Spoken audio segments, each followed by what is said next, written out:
Our new story begins in a forest where the trees are as bony and twisted as an old woman's finger. Pitch black mold and moss spread across the ground, while a strangely murky sky hangs above the land. It is a place teeming with bizarre monsters that would never exist in reality. One creature, resembling an alien predator, holds a man's head in its jaws as it prepares to bite. The man struggles desperately, grabbing the monster's head, but the creature forces itself forward and eventually bites through his skull. That man is Woojin, the main character of this story. Whenever he dies in that place, he wakes up from the dream. He wakes up drenched in sweat, clutching his neck. For 12 years, he has endured the pain of dying as if it were real. "That damn dream again," he mutters. Woojin lives in the city, and whenever he encounters monsters in his dream, he writes down their weaknesses and the easiest ways to defeat them. He can endure the pain of dying, but what hurts more is sleep itself. He is exhausted from constant lack of sleep. If he falls asleep in reality, he is sent back to that nightmare world, where he must fight monsters. If he dies in the nightmare world, he returns to reality. Because of this cycle, there is no way for him to get a proper night's sleep. To stop dying in that hellish dream, Woojin spent the last 12 years doing everything he could to prepare. He studied weaponry, martial arts, swordsmanship, jungle survival, and military tactics. Because of this effort, he slowly began dying less often in his nightmares. However, the biggest problem remained sleep. He even consulted a doctor, but the only advice he received was to find something he truly wanted to do, so he might finally sleep well. That advice was not helpful at all. When he thought about what he truly wanted, he looked at the records he had carefully stored on his bookshelf.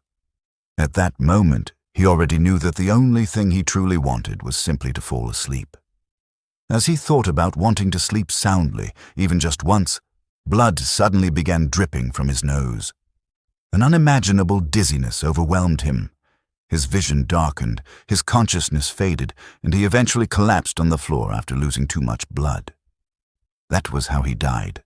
Suddenly, his body felt light, and the terrible headache he had endured for 12 years completely disappeared.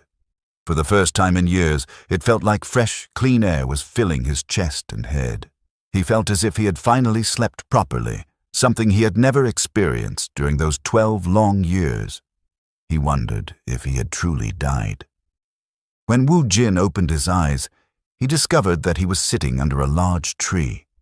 It was the same nightmare world where he had suffered for 12 years. Soon, he noticed something approaching. A giant lizard-like monster with a long tongue and multiple eyes moved nearby, forcing him to hide quickly. Considering the amount of blood he lost, he believed he might truly be dead. If that was the case, then dying in this nightmare world would mean there was no reality left to return to. Accepting this possibility, he decided that this place was now his new reality.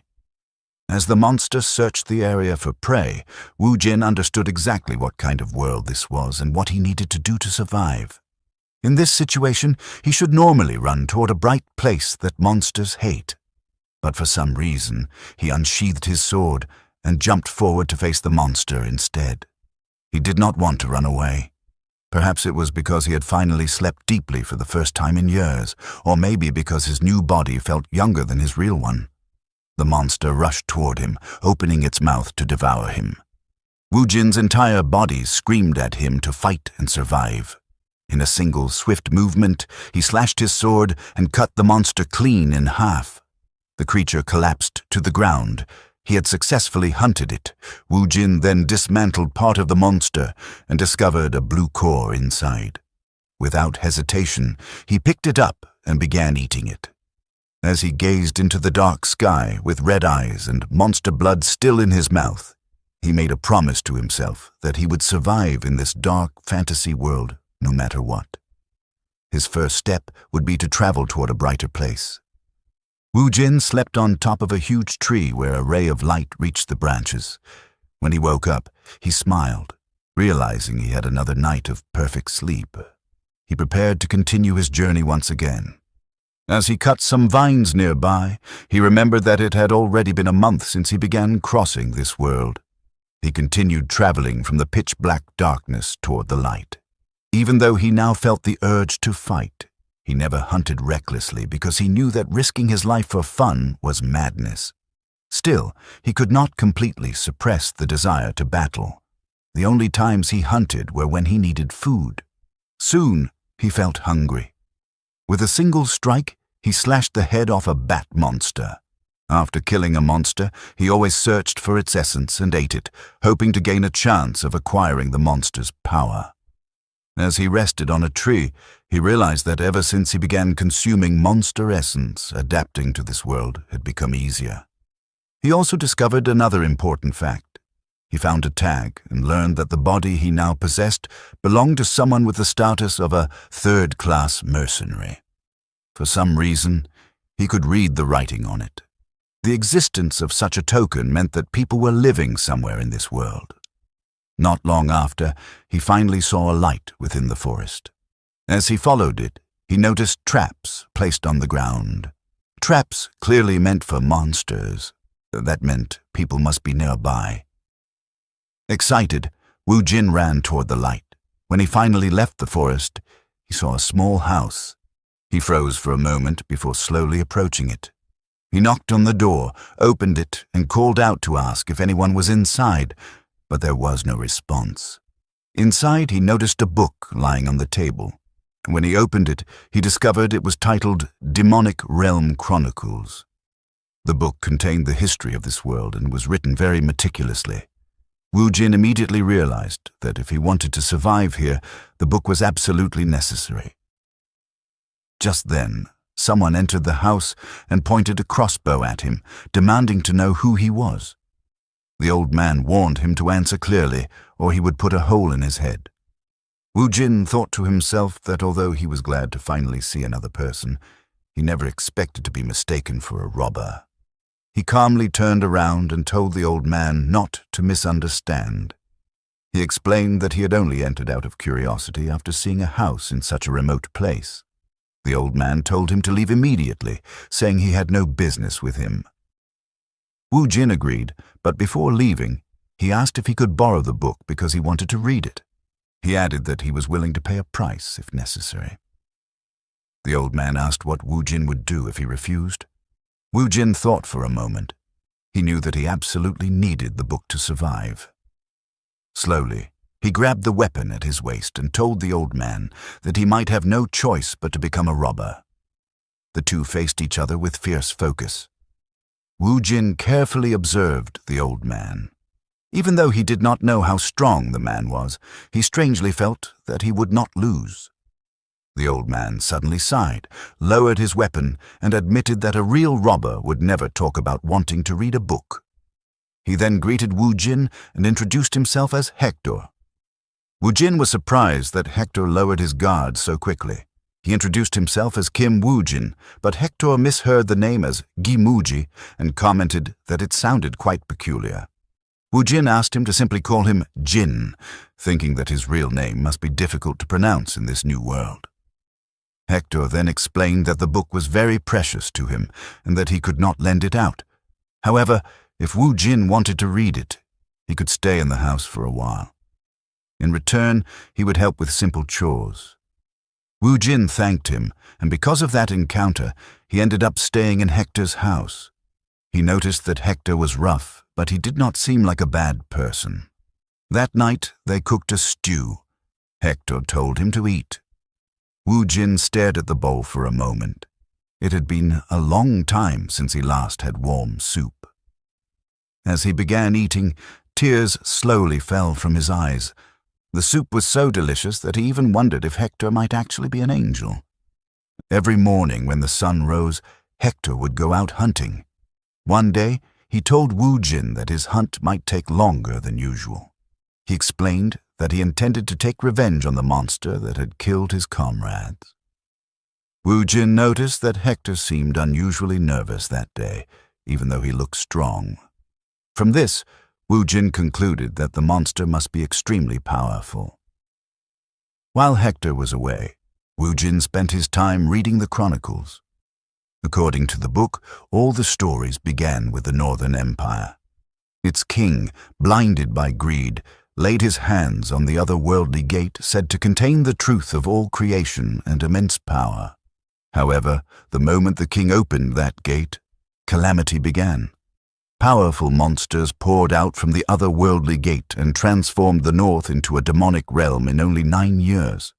In response, humanity united many factions and formed the Order Alliance. The Order Alliance eventually built a barrier to prevent the demonic realm from spreading further. After reading that part, Wu Jin closed the book and reflected on what he had learned. The book contained a great deal of useful information, but something about it seemed strange. According to the chronicles, the deeper one traveled into the demonic realm, the stronger the monsters would become. Wu Jin realized that as he moved toward the light, the monsters had been getting weaker. Outside the house, Hector suddenly came running back while Wu Jin was still thinking about how deep within the demonic realm he must have wandered before reaching this place. Wu Jin wondered just how strong he truly was in this world. Hector was being chased by monsters. He stopped and fired his crossbow, but the werewolves easily slashed the arrow out of the air. Hector was shocked that not even a single arrow could get through. As he continued running, he suddenly saw Wu Jin stepping out of the house with his sword. Wu Jin walked forward calmly and prepared to attack. Hector shouted for him to run, warning that the monsters were too dangerous. But Wu Jin ignored the warning. He rushed past Hector and charged directly toward the monsters. Hector stared in disbelief. Wu Jin, however, moved with the focus of a hunter who had spotted his prey.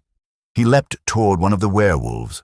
The creature raised its arm to strike, but Wu Jin's sword cut through its arm and body in a single slash.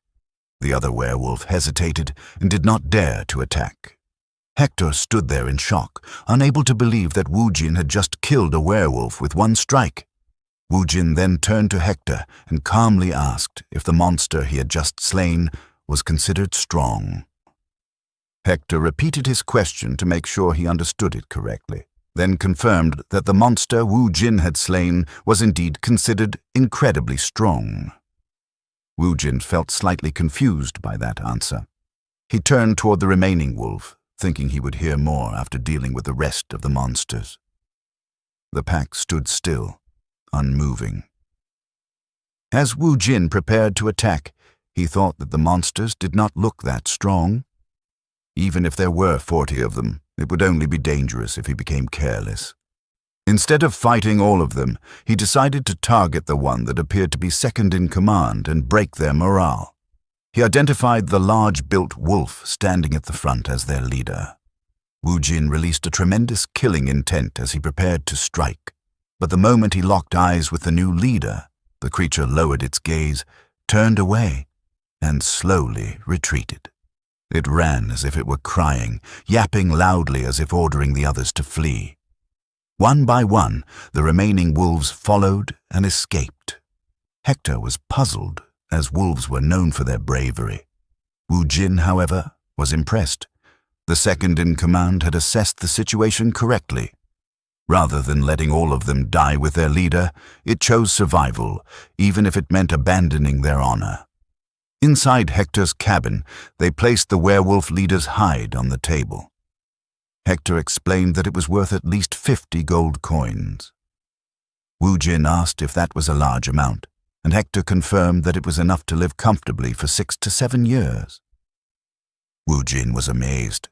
To him, the monster had seemed pathetically weak, yet it carried such a high bounty. He smiled, thinking that whenever he needed money, he could simply hunt similar monsters and earn huge rewards.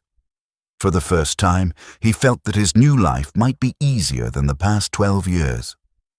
Hector then prepared supplies for Wu Jin's journey, including the werewolf hide, jerky, a pouch of silver coins, and a pioneer map. He packed everything and instructed Wu Jin to take the hide to the pioneer village. He marked a location on the map where Wu Jin could find a man named Jacob, who would buy the hide for a fair price. Wu Jin asked if it was really okay to give something so valuable without hesitation.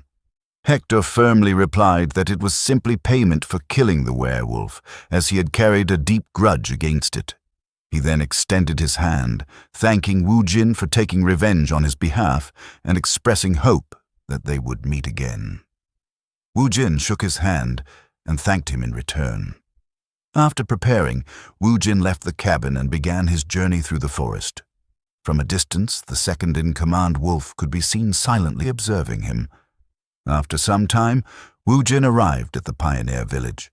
He was surprised by how well built its defenses were. For a small settlement, it was well stocked. After the guard confirmed his identity, he entered and noticed the wary gazes of the villagers. He assumed it was because he was a stranger, and in a world where people could be more dangerous than monsters, their caution was understandable. Wu Jin entered a tavern where adventurers gathered to drink, eat, and gamble. Sitting near the barkeeper, he was offered beer, but he declined and instead asked about a man named Jacob. A man sitting nearby overheard him. It was Jacob himself. Jacob asked why Wu Jin was looking for him. Wu Jin hesitated, as Jacob had the face of a scammer, but he explained that Hector had sent him to sell a werewolf hide. Jacob was shocked and immediately began inspecting the hide. Even though Jacob assumed Hector had killed the monster, Wu Jin did not correct him. When Jacob confirmed it was genuine, he expressed disbelief and pride, claiming he knew Hector could do it. However, the atmosphere suddenly turned hostile as the people around them began surrounding Wu Jin. Wu Jin asked why they were acting that way. Jacob, now holding the werewolf hide as if it were already his, told Wu Jin to read the situation, leave quietly, and he might spare his life. Wu Jin sighed, realizing his suspicion was correct. Scammer faces did not lie. He reminded them that Hector trusted this village and asked if this was how they conducted business. Jacob responded mockingly, claiming it was merely an investment. He explained that supplying Hector had caused him losses, and he needed the werewolf hide to recover them. Wu Jin considered ending him, but restrained himself, deciding not to take a life over a hide. However, as he was about to let it go, Jacob threw beer in his face and told him to leave.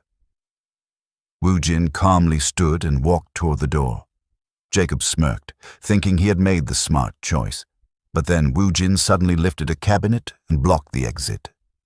Calling out to Jacob, Wu Jin, with the eyes of a hunter, warned that if he intended to scam someone, he should have attacked properly from the front. Jacob laughed it off and ordered his men to attack. One man swung a broadsword, but Wu Jin countered instantly, slashing through his stomach. Another attacked with an axe, but Wu Jin dodged, hurled a table at him, and cut through both the table and the man. He then turned his cold gaze toward Jacob. Fear froze Jacob in place as he questioned where such a monster had come from. Wu Jin cut down another attacker, blocked the last one with his shoulder, and finished him with a final slash. The room fell silent, bodies lying across the floor. As Wu Jin approached, Jacob panicked and ordered everyone to flee. They jumped through the windows and escaped outside. But when Jacob landed, he saw something shocking: a red wolf standing in the village. At that moment, Wu Jin caught up. With the red wolf in front and Wu Jin behind, Jacob found himself trapped. Wu Jin recognized the wolf as the scout from the earlier attack on Hector. He asked if it had followed him just to meet the same fate as its leader. The red wolf trembled, rolled on the ground, and wagged its tail like a tamed dog. Everyone watching was confused, including Wu Jin. After observing it closely, Wu Jin wanted to test something. He pointed at Jacob and the others and gave a single command: "Bite." Without hesitation, the red wolf obeyed and lunged at them, tearing into their necks. Wu Jin smiled, satisfied that the wolf had followed his command. Jacob stood frozen in terror as the red wolf tore through his men. Paralyzed by fear, his only instinct was to find a way out of the slaughter. He viewed Wu Jin as a moron, a simpleton who would surely fold if he just offered a few hollow apologies. Dropping to his knees, Jacob bowed low, pathetically begging for his life and swearing to do anything Wu Jin commanded. Yet, even as his forehead hit the dirt, he was already plotting his bloody revenge. Wu Jin's response was swift. He slammed his sword into the earth, the blade grazing Jacob's head. Blood trickled down Jacob's face as he looked up, suddenly addressing Wu Jin with deep respect. Wu Jin stared back with cold eyes, seeing right through the act. He knew Jacob viewed him as a pushover. The moment triggered a memory of his time on Earth, of a time when his salary never came. His old factory manager had offered empty apologies, asking him to let the issue slide just once. Back then, Wu Jin was soft-hearted and yielded, a decision he lived to regret. Once he backed down, a week's delay turned into months, and when he finally demanded his due, the manager met him with rage. Wu Jin had been branded as selfish and treated like a doormat while struggling to survive month to month. That hardship taught him one definitive lesson. As Wu Jin turned his back, Jacob seized his chance. With a wicked smile, he drew a short sword and lunged. But Wu Jin was ready. He caught Jacob's hand mid-air as if he had anticipated the betrayal from the start. He looked at the man and remarked that guys like him who scam others never truly understand the meaning of remorse. With a single, decisive strike, Wu Jin ended him. He made a silent vow to himself. He would never be a pushover again in this life. Jacob's body hit the ground with a thud. Wu Jin turned his gaze toward the red wolf, wondering what he should do with it. To his surprise, the wolf approached and offered him a pouch of gold coins. It was a gesture of submission. The wolf had decided to follow him. Sheathing his sword, Wu Jin asked the creature if it would like to tag along. The wolf responded by resting its head against Wu Jin's chest, sealing a silent bond between them. Wu Jin accepted his new companion, simply naming him Mutt. The following morning, Wu Jin awoke in a bed with Mutt nearby. He felt a sense of peace he hadn't known in years, a morning so refreshing he felt as though he could fly. While washing his clothes at a nearby stream, he reflected on the previous day. He had taken lives, not just one, but many. Curiously, he felt no guilt. He wondered if it was because those people were scum, but he realized the truth was deeper. The thrill he felt was the same as when he hunted monsters. He knew something inside of him was starting to change. He wondered if he might be cursed, but he had survived, and that was good enough news. As Wu Jin and the Red Wolf started their journey together, he remained unsure of what lay ahead. One thing was certain: his new life in this world would be vastly different from his original one. He would not suffer. He would live in abundance and simply enjoy the present. After a long journey, they reached the 5th pioneer city. Wu Jin decided to sell the werewolf hide first, ordering Mutt to stay nearby but keep out of sight. Upon entering the city, he remembered from the Book of Chronicles that he needed to visit the Order Alliance to receive a monster bounty. Wu Jin arrived at the branch and confirmed its location with the man stationed there. When he dropped the werewolf pelt on the counter, the man initially thought it was just dog skin, telling Wu Jin he was in the wrong place to pull off pranks. However, when the man actually checked the pelt, he was shocked to find it was a genuine werewolf. He asked if Wu Jin had caught it by himself, and Wu Jin confirmed he had. He was invited inside and asked to wait. After some time, an official returned, apologizing for the delay and explaining that they had to ensure the pelt was authentic. Once the deal was confirmed, the man handed over the reward. Wu Jin now held enough money to live lazily for at least 6 or 7 years. It felt unreal until he saw it in person, a trembling feeling quite different from the adrenaline of hunting. Wu Jin smiled as he checked his reward, thinking that money was definitely a good thing. The official then spoke up to get his attention. "Excuse me," he said, asking if Wu Jin would be interested in taking another request, as he happened to have a favor to ask. Wu Jin felt a spark of excitement at the prospect of a new task so soon. The man in the red robe explained that a monster had recently appeared at a nearby quarry, causing a massive headache for the city. The quarry had become too dangerous for the workers to enter, and since they couldn't mine bloodstone, the city's economy was on the brink of ruin. Those who had seen the creature reported that it was stronger than a werewolf. Despite this, the man felt that Wu Jin could handle it.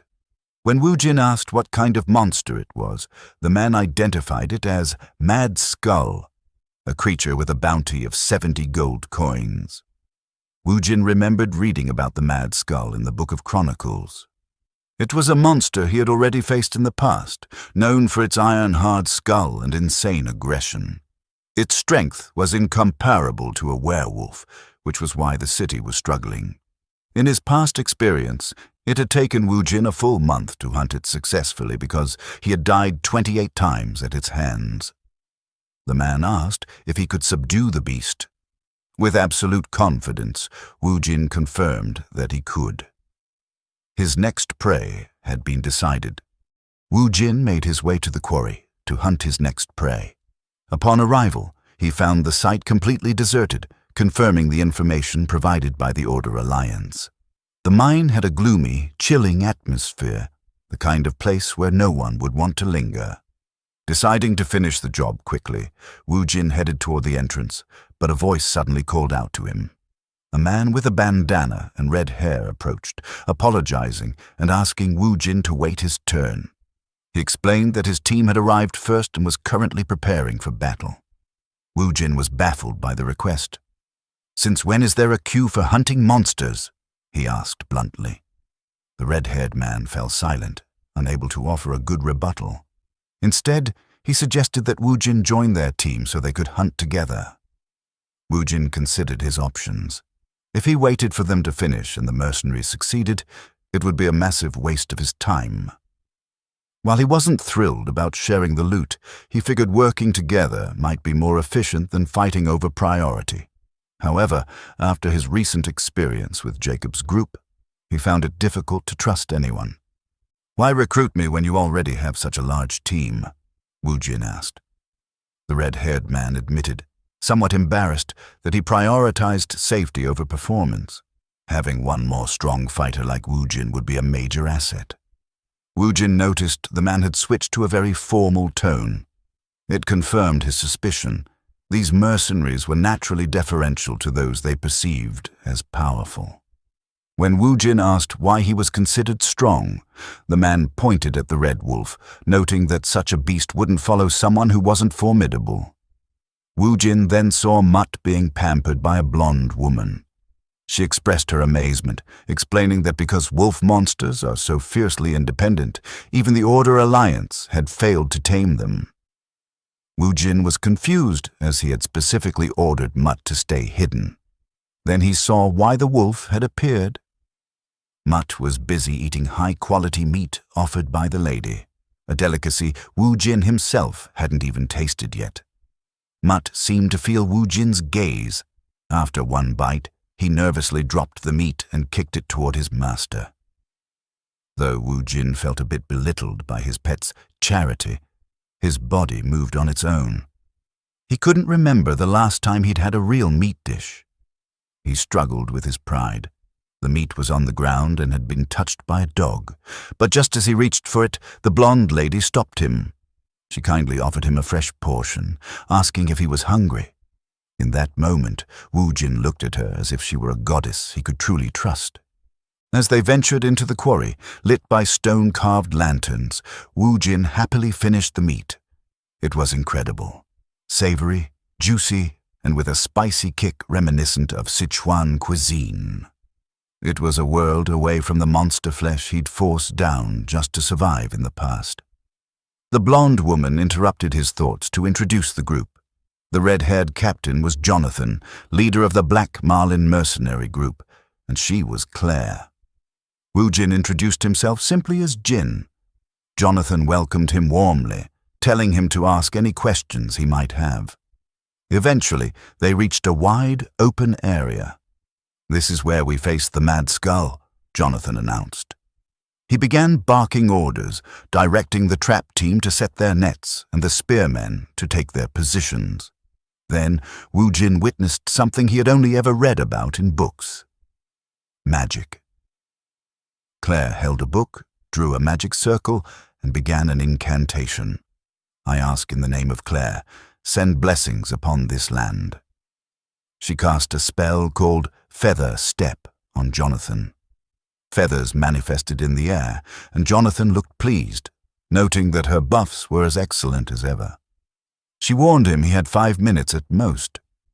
Jonathan then charged forward with gravity-defying speed to lure the monster. Woojin watched with excitement, wondering if he could eventually learn to use magic himself. A member of the spear team shouted for everyone to stay sharp, warning that a single mistake could cost them their lives.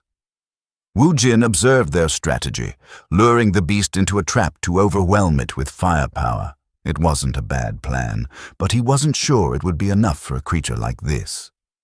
A moment later, Jonathan reappeared with the mad skull hot on his heels.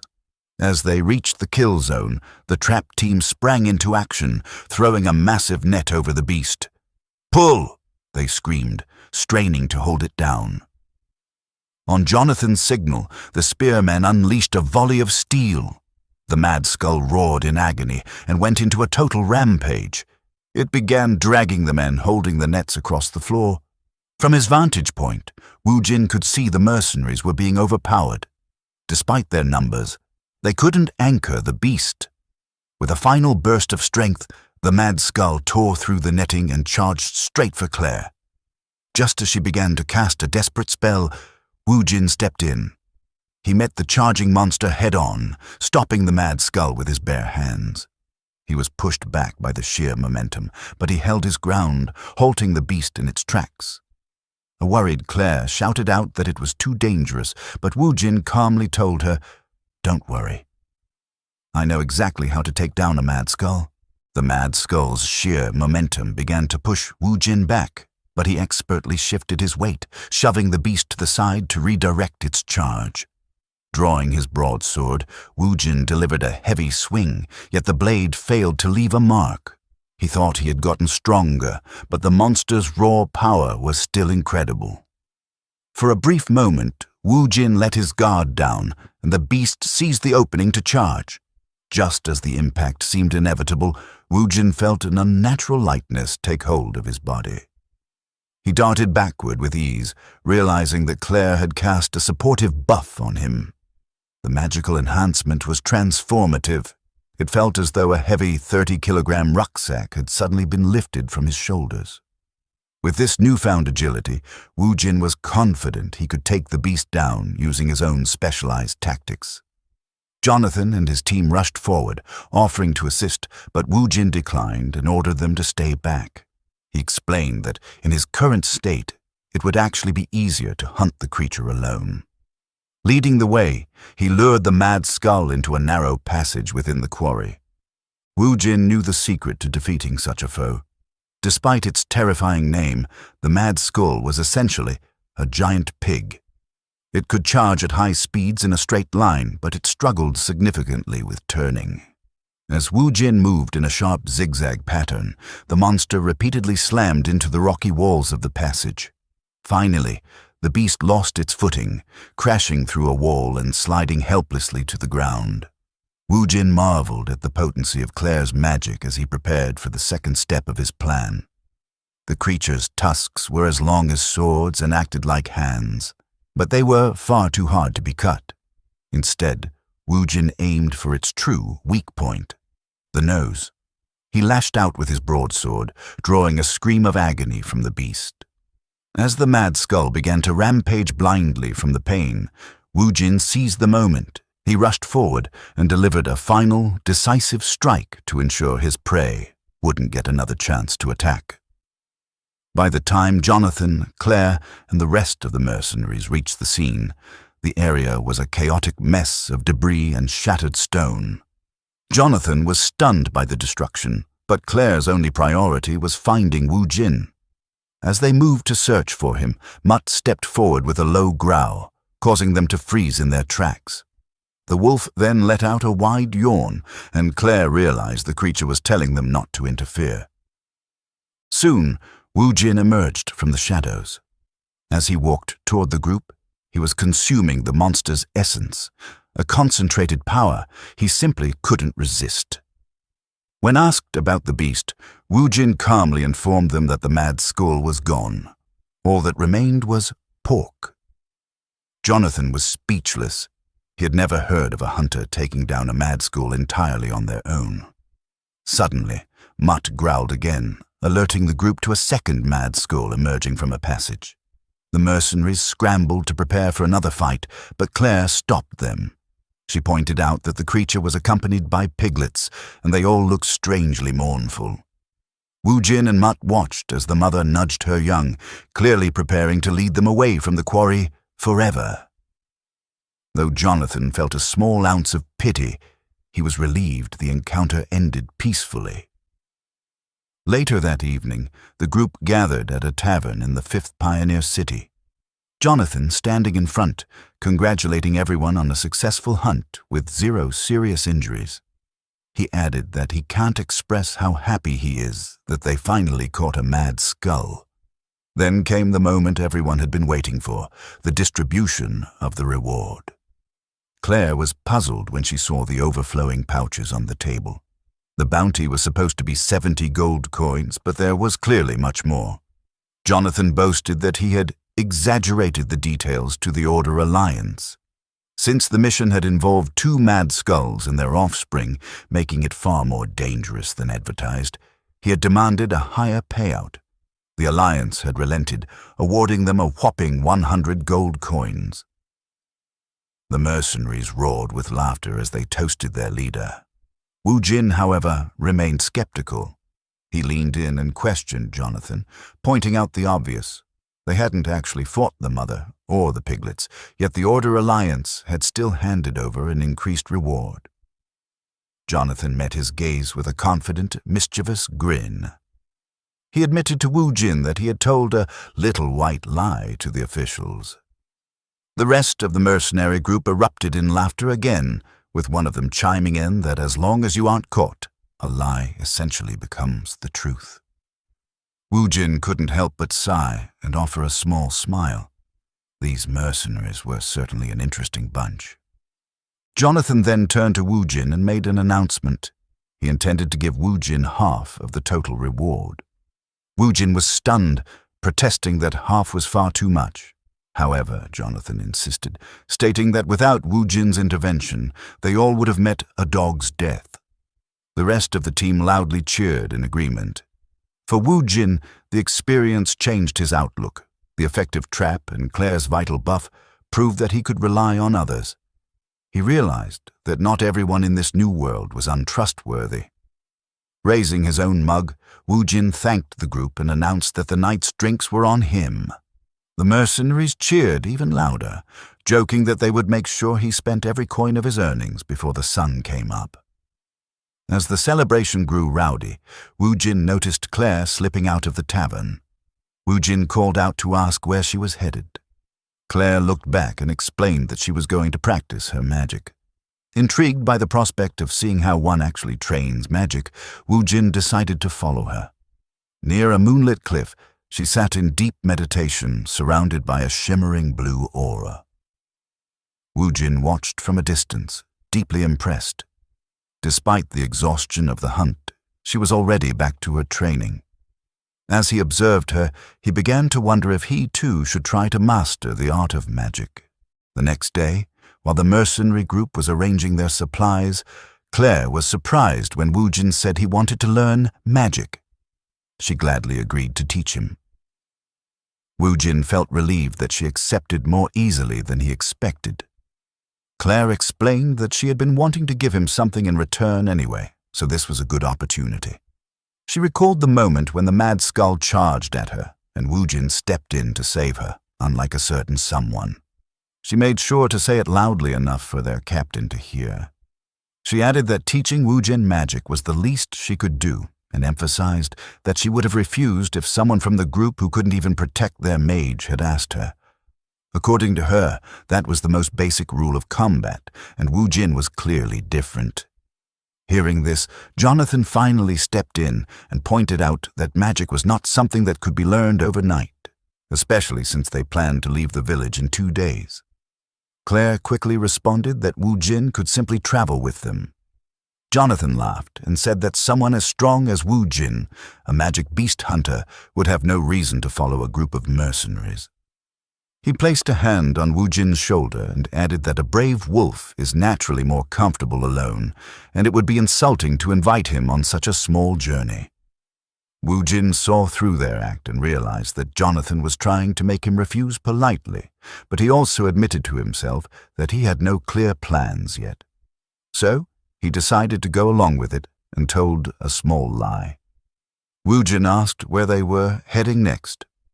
Jonathan replied that they were going to Pioneer City No. 4, where a large job was waiting. Wu Jin then said he was also planning to go there and asked if he could join them, adding that it would help him learn magic along the way. Behind his back, Jonathan and Claire were quietly pleased, knowing they had successfully convinced him, even joking that he was a terrible liar. Jonathan tapped Wu Jin's back and said it was quite a coincidence, while Claire happily welcomed him, saying they would benefit from having a reliable ally. With that, Wu Jin's next destination was decided. After some time, they began their journey toward Pioneer City No. 4. Traveling with them was a massive creature known as a Tarask, a magic beast bred specifically for transportation and one of the few beasts tamed by humans. It was Wu Jin's first time seeing one in person, though he had read about it in the Book of Chronicles. Instead of horses, the mercenaries used it to carry their load. Wu Jin was amazed by its enormous size. Soon, Jonathan gave the signal to move, reminding everyone that they had a long journey ahead. During their travels, Wu Jin trained with Claire every evening. For him, learning something new was never easy. There were many reasons why learning was difficult, but the hardest part was repetition. Wu Jin knew that growth in any skill only came through repeated effort, even when progress slowed or completely stopped. That plateau was always the most painful part, but he was no stranger to such suffering.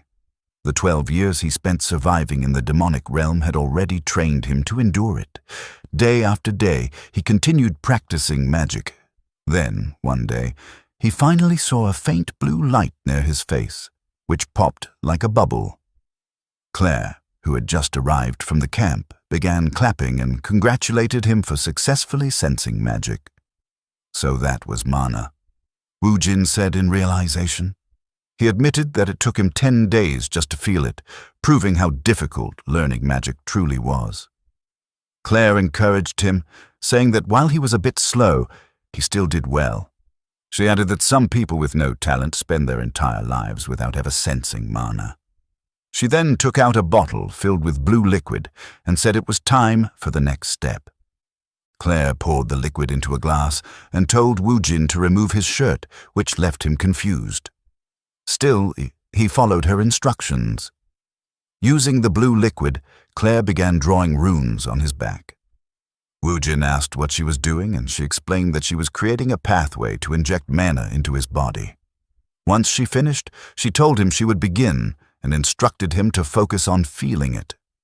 After Wu Jin confirmed, Claire started injecting magic. The runes on his back began to glow and float, and Wu Jin immediately felt a powerful sensation. Mana surged around both of them. This feeling was completely different from when he first sensed mana. It was far stronger. Deep inside his body, he could feel something thicker than blood flowing. Claire asked if he could feel it, and Wu Jin confirmed that he could sense something moving within him. Claire declared that he had successfully taken his first step in using magic. She explained that there were 3 stages: sensing mana, storing it within the body, and finally using it. Since Wu Jin had completed the first stage, they would now move on to the second. Claire told him she would guide the mana toward his heart, while he focused on creating a vessel within his body, similar to the sensation of holding his breath. Wu Jin followed her instructions, and Claire began controlling the mana. However, as she did, she suddenly sensed something terrifying inside Wu Jin. It felt as if a dark and ominous presence was about to devour her. She tried to stop, but it was too late. Her mana was being absorbed rapidly. Panic set in as she realized that if it continued, all of her mana would be drained. Just as she was about to lose consciousness, the red wolf rushed in, grabbed her, and pulled her away from Woojin. Claire was shocked that the wolf had saved her, but it had sensed her danger. Woojin stood up and asked if she was all right, but Claire was still shaken by what she had witnessed. In a person's mental world, where their power and nature take form, she had seen something deeply ominous within Woojin. Confused by her silence, Woojin asked what was wrong. Claire then stood up and asked him honestly if he had ever eaten a monster core.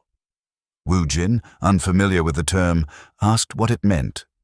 Claire explained that it was the crystal found inside a monster's body. Woojin realized she was referring to what he called monster essence and confirmed that he had been consuming them. Claire was shocked and asked how many he had eaten. Woojin replied that he had been eating them consistently for about 10 years while hunting, estimating the number to be in the tens of thousands. When he asked if there was a problem, Claire shouted in alarm that it was a serious issue. According to her, anyone who consumes a monster core either dies or turns into a monster. That revelation left Woojin both shocked and unsettled. Karma, also known as retribution, is the name of the turbid energy found in the demonic realm. Living beings that absorb it gain bizarre abilities within their bodies. A monster core is the nucleus formed from that accumulated karma. The next day, the group resumed their journey, but Claire remained troubled by what she had learned about Woojin. In this world, there exists a group called the Dark Priest. When the otherworldly gate opened and karma spread across the land, some humans began following the monsters that absorbed the karma, even calling themselves angels. These people consumed monster cores, and some even sacrificed humans to monsters, earning them the label of madmen. Because Woojin had been eating monster cores for 10 years, Claire initially suspected he might be a dark priest. However, if he truly were one, he would not openly admit it or reveal his mental world. This made her doubt her suspicion, yet it only deepened the mystery. Even if Woojin did not know the dangers, she could not understand why he would willingly eat something so gross. Claire finds Woojin a very mysterious man. She warned him again to stop consuming monster cores, explaining that he had only been lucky so far and could die at any moment. Woojin considered her words. If eating monster cores truly caused death or transformation, then why was he still fine? But at the same time, he could not ignore the changes within himself, the lack of guilt after killing and his growing desire to fight. He told Claire he would try to stop, but she firmly corrected him, saying he must stop completely. She added that if he continued, not only would his life be at risk, but he might also lose the ability to use magic. This alarmed Woojin, and he asked if that was true. Claire found it strange that he seemed more concerned about magic than his own life. She explained that in his current condition, using mana manifestation would be difficult, but he could still learn mana arts. It was the first time Woojin had heard of such a term. After a long journey, they finally arrived at the 4th pioneer city. They gathered near a fountain where an angel statue stood tall above it. Woojin was amazed by the large number of mercenaries gathered in one place. Claire told him it was too early to be surprised. Not only was the request massive in scale, but it was also being overseen by a holy knight. Soon, Holy Knight Raymond passed by their group, and Woojin immediately felt an overwhelming aura from him, something far beyond that of ordinary mercenaries. He could tell at once that the Holy Knight was no ordinary human. Woojin asked if it was normal for so many people to gather under a Holy Knight's command. Claire explained that it was because the request came from the golden bug. Woojin wondered if it was some kind of insect-type monster, but Claire questioned whether he was joking or truly unaware. His expression made it clear that he had no idea. Jonathan then explained that the golden bug was actually the greatest businessman in the region, a wealthy tycoon with countless assets. However, he had recently died under mysterious circumstances. When Woojin asked if he had been killed, Jonathan replied that there were rumors, but nothing was confirmed. Woojin then questioned why so many people had gathered if the man was already dead. Jonathan explained that the golden bug had 2 sons, and since they inherited his fortune, someone needed to transport their wealth safely within the barrier. That task was the current request. Suddenly, someone called out the Black Marlin mercenary group, and they were asked to come forward. Jonathan pushed Woojin and told him to come along for this very important moment. He then introduced Woojin to the Holy Knight as the top power of their group, the person who had not only caught a mad skull, but also tamed a werewolf. People around them began whispering, asking if Woojin was the rumored head crusher, though many were doubtful, remarking that he didn't look particularly strong. Woojin heard what the people were calling him and found the name completely nonsensical. Jonathan asked him to just ride with it for a moment so that things would go well. The Holy Knight looked at Woojin with disbelief, but they still received the offer for 100 gold coins and were instructed to depart the next day as soon as the sun rose. Jonathan shouted with gladness, but Woojin found it weird that anyone would pay 100 gold coins just to move some luggage. Jonathan explained that this is simply how the field works. Half is for the labor, and the other half is for the name value. That was how the hiring fee was set, and it was all thanks to Woojin's name value as the head crusher that they secured such a great rate. Woojin asked why people called him that, and Jonathan explained it was a nickname attached to him because he crushed the heads of the monsters he faced. Woojin found it funny and thought that whoever came up with that nickname had a terrible naming sense. As they walked away from the Holy Knight, people congratulated them on the 100 gold coin job, saying it was like hitting the jackpot. Even with that terrible nickname, Woojin still believed that the level of fame he had gained was a good thing because it would help him learn mana arts. Later, at the mercenary quarters, the atmosphere was lively. Mercenaries gathered, drinking and watching matches in a central arena, shouting and cheering for the fighters. One match ended with a decisive elbow strike. Afterward, Claire approached Woojin and asked if he planned to participate and whether he would be all right. Woojin had learned that Holy Knights were highly skilled in mana arts, so he planned to draw their attention and learn from them. He reassured Claire that he had a plan. After preparing, Woojin stepped into the arena. He recalled from the Book of Chronicles that Holy Knights tend to take interest in strong individuals, and if acknowledged, they offer favorable treatment. For Woojin, this was his opportunity. In the arena, mercenaries fought while risking their reputations. Woojin's first opponent attacked using a Dempsey roll boxing style, but Woojin easily avoided it. He countered with a slap, grabbed his opponent's head, and ended the match with a headbutt. The crowd laughed and cheered, saying he truly lived up to his nickname. Another mercenary shouted, declaring that he will be the next opponent. With just one fight, Woojin had already caught the Holy Knight's attention, but that was not enough. This was only the beginning of his plan. He intended to defeat more opponents to prove his strength. If he defeated 2 or 3, it might spark curiosity. But if he defeated 10, the Holy Knight would surely intervene. At the Holy Knight's table, Raymond ordered his subordinate, Rex, to fight Woojin. Rex was surprised and displeased that an apprentice knight would be sent against a mere mercenary. However, Woojin had already anticipated this move. When he heard the order, he declined. Instead, he intended to use this moment to negotiate. His true goal was to learn mana arts directly from the Holy Knight. Claire, Jonathan, and the rest of the mercenaries were confused about why Woojin refused the challenge. Rex angrily demanded an explanation, but Woojin only let out a sigh. While Rex burned with frustration, Holy Knight Raymond quietly observed the situation. After a moment, he asked Woojin if he was injured anywhere. Woojin calmly confirmed that he was perfectly fine. Raymond then questioned why he would refuse the duel. Woojin stepped forward and explained that he was a mercenary, a man who pursued money and power. Since he would be fighting a Holy Knight's apprentice, he had no intention of doing it for free. Instead, he proposed a bet. Raymond replied that for a bet to be valid, both sides needed something they desired. He then asked what Woojin could possibly offer.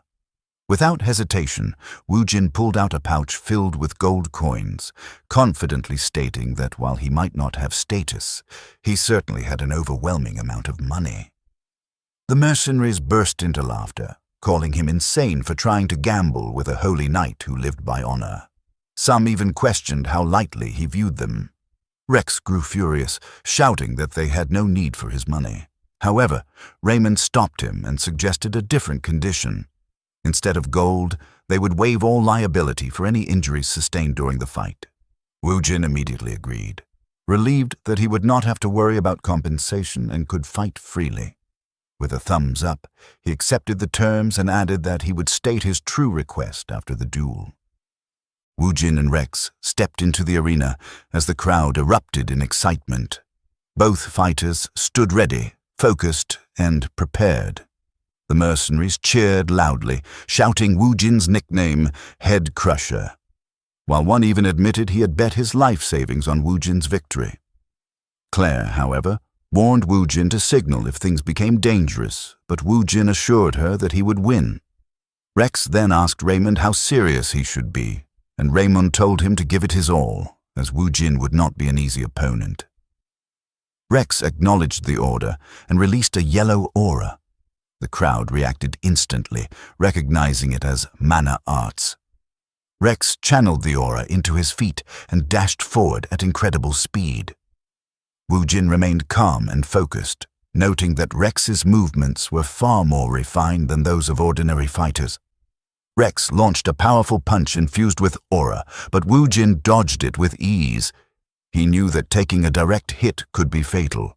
Witnessing mana arts in action for the first time only deepened his interest in learning it.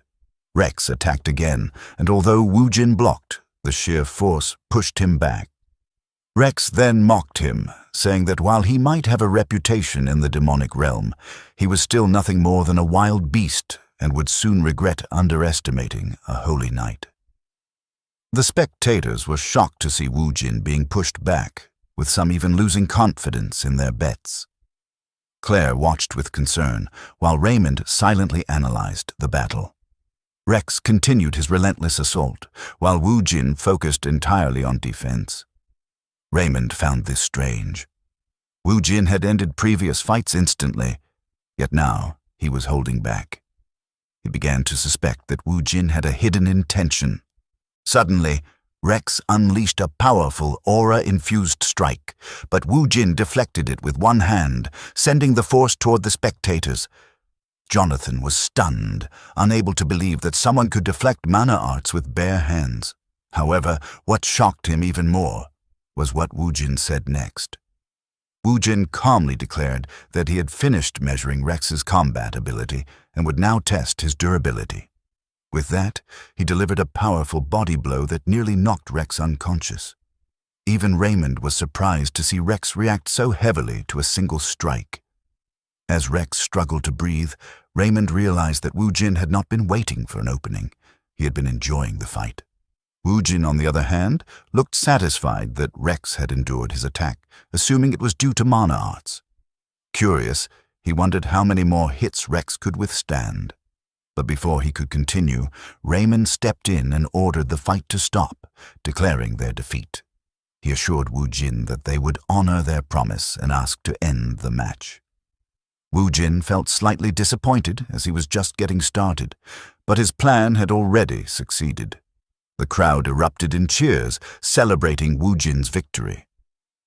Later, at the Golden Bug Wolf's mansion, the first son, Derek, and the second son, Cedric, were seen eating heavily at their table.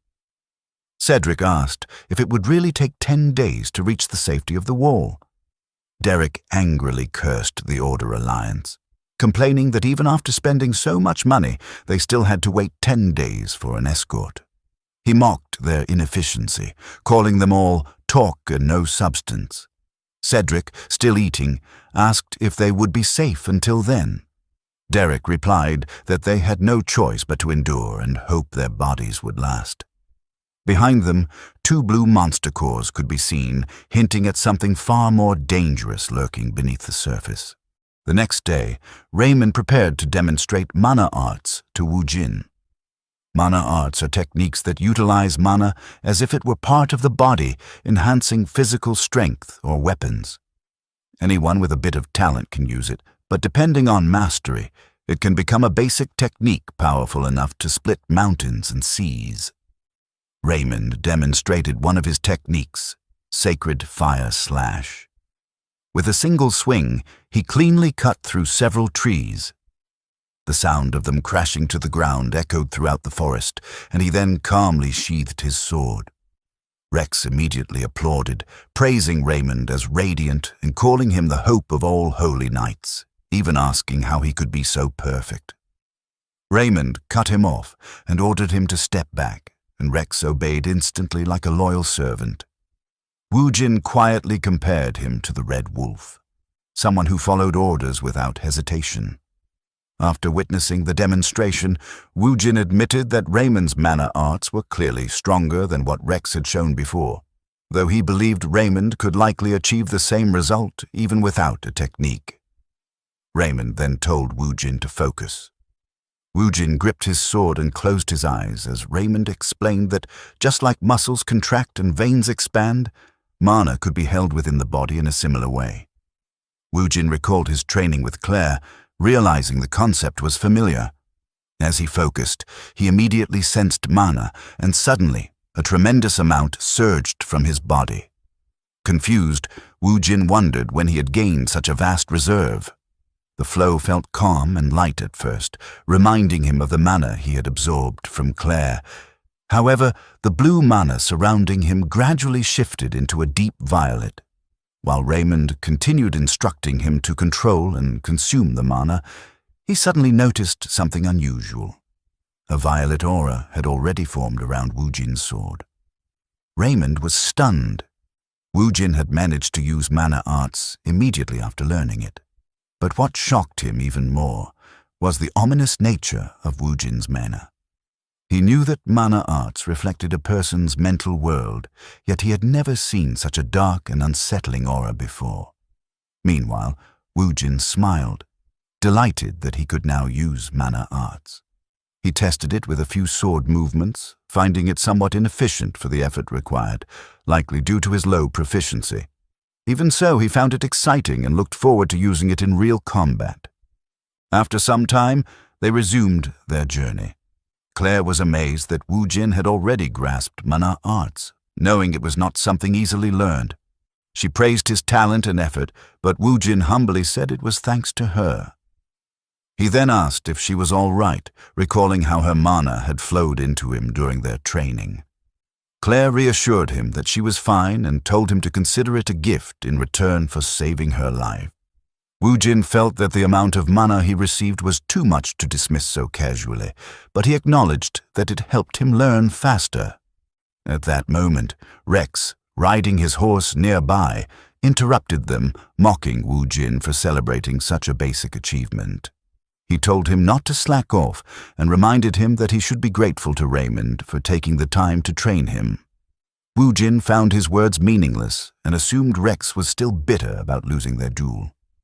Feeling slightly bored, Wu Jin decided to provoke him. Without warning, he slapped Rex's horse, causing it to panic and run off. Raymond immediately intervened, telling Wu Jin to be patient and assuring him that he would keep Rex under control. Wu Jin felt a bit disappointed by Raymond's response. Meanwhile, someone atop the Tarrasque was shouting angrily, demanding food and complaining loudly. Curious, Wu Jin asked what was happening, but Raymond dismissed it, saying it was just the usual behavior of their employers. He explained that the Golden Bug's sons had been overeating ever since their father's death, throwing tantrums if their meals were delayed even slightly. Raymond advised ignoring them to avoid unnecessary trouble. However, Wu Jin found their behavior strange. It did not feel like simple stress eating. The more food they consumed, the more he sensed something unnatural, like a monster was about to emerge. Suddenly, the Tarrasque began rampaging before collapsing to the ground. Raymond and Rex rushed forward and demanded a report. A mercenary confirmed that the Tarrasque had suddenly gone berserk while carrying the clients. Concerned for the Golden Bug's sons, Raymond immediately released a golden aura and drew his sword, declaring that their safety was the top priority. He ordered Rex to help subdue the beast, even if it meant killing it. Rex acknowledged the command without hesitation. Then, from the tent atop the Tarrasque, a sharp spike burst out, tearing everything apart. A grotesque creature with a massive mouth emerged. Claire shouted in alarm, identifying it as an abomination. When Wu Jin asked what it was, she explained that it was once human but had turned into a monster due to the demonic realm's karma. Wu Jin was stunned by the revelation. Raymond and Rex immediately launched their attack. Raymond leaped forward and used Sacred Fire Slash to cut through the creature, then signaled Rex to follow up. Rex jumped in and struck again, slicing the monster into pieces. The abomination fell to the ground, but to their shock, it instantly regenerated as if nothing had happened. Raymond realized how fast its regeneration was and shouted a warning, but it was already too late. The creature had fully recovered, and Rex was caught off guard. In an instant, the abomination attacked from behind and devoured him whole, leaving only one of his arms behind. Raymond rushed toward the monster to save Rex, but he was too late. Wu Jin and the mercenaries witnessed everything, and shock spread across the group. When Raymond saw that only Rex's arm remained, he was consumed by rage. He unleashed Sacred Fire Slash, cutting the abomination open, and immediately rushed forward as it collapsed, desperately searching for Rex. Grabbing the monster's mouth, he shouted Rex's name, vowing to save him no matter what. However, Raymond became completely unaware of his surroundings. While he searched, the abomination began regenerating again, preparing to strike.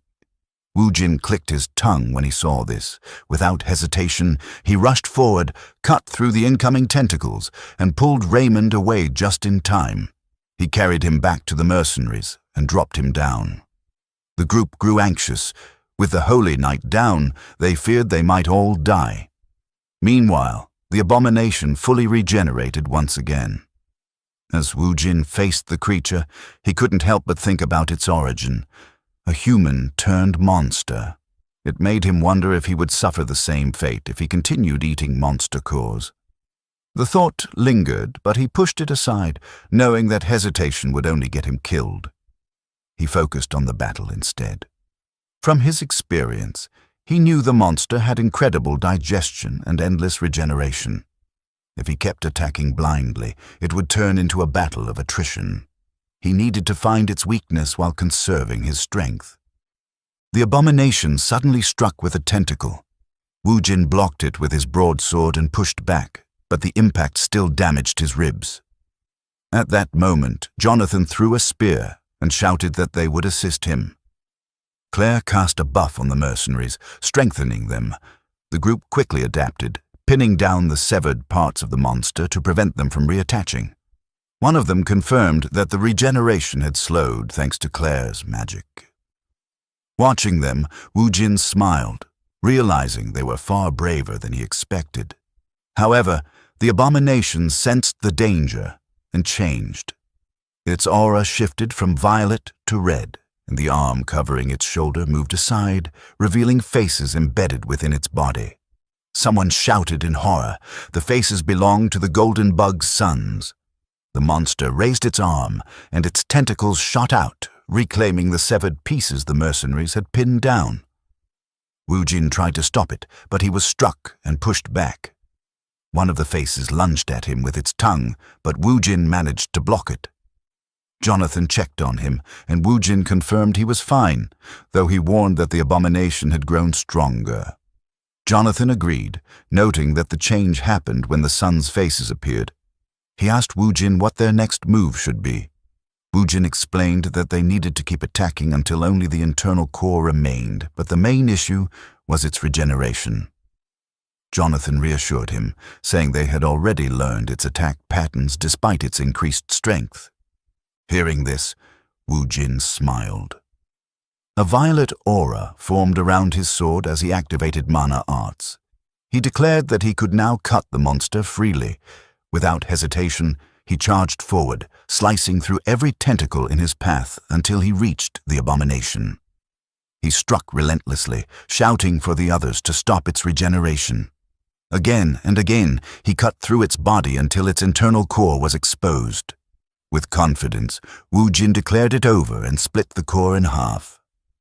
The mercenaries collapsed, gasping for air from exhaustion, while Claire tended to Raymond. The core fell to the ground, still attempting to regenerate. The group erupted in celebration. Not only had they survived, but they had also defeated a terrifying abomination, a feat that would greatly boost their reputation.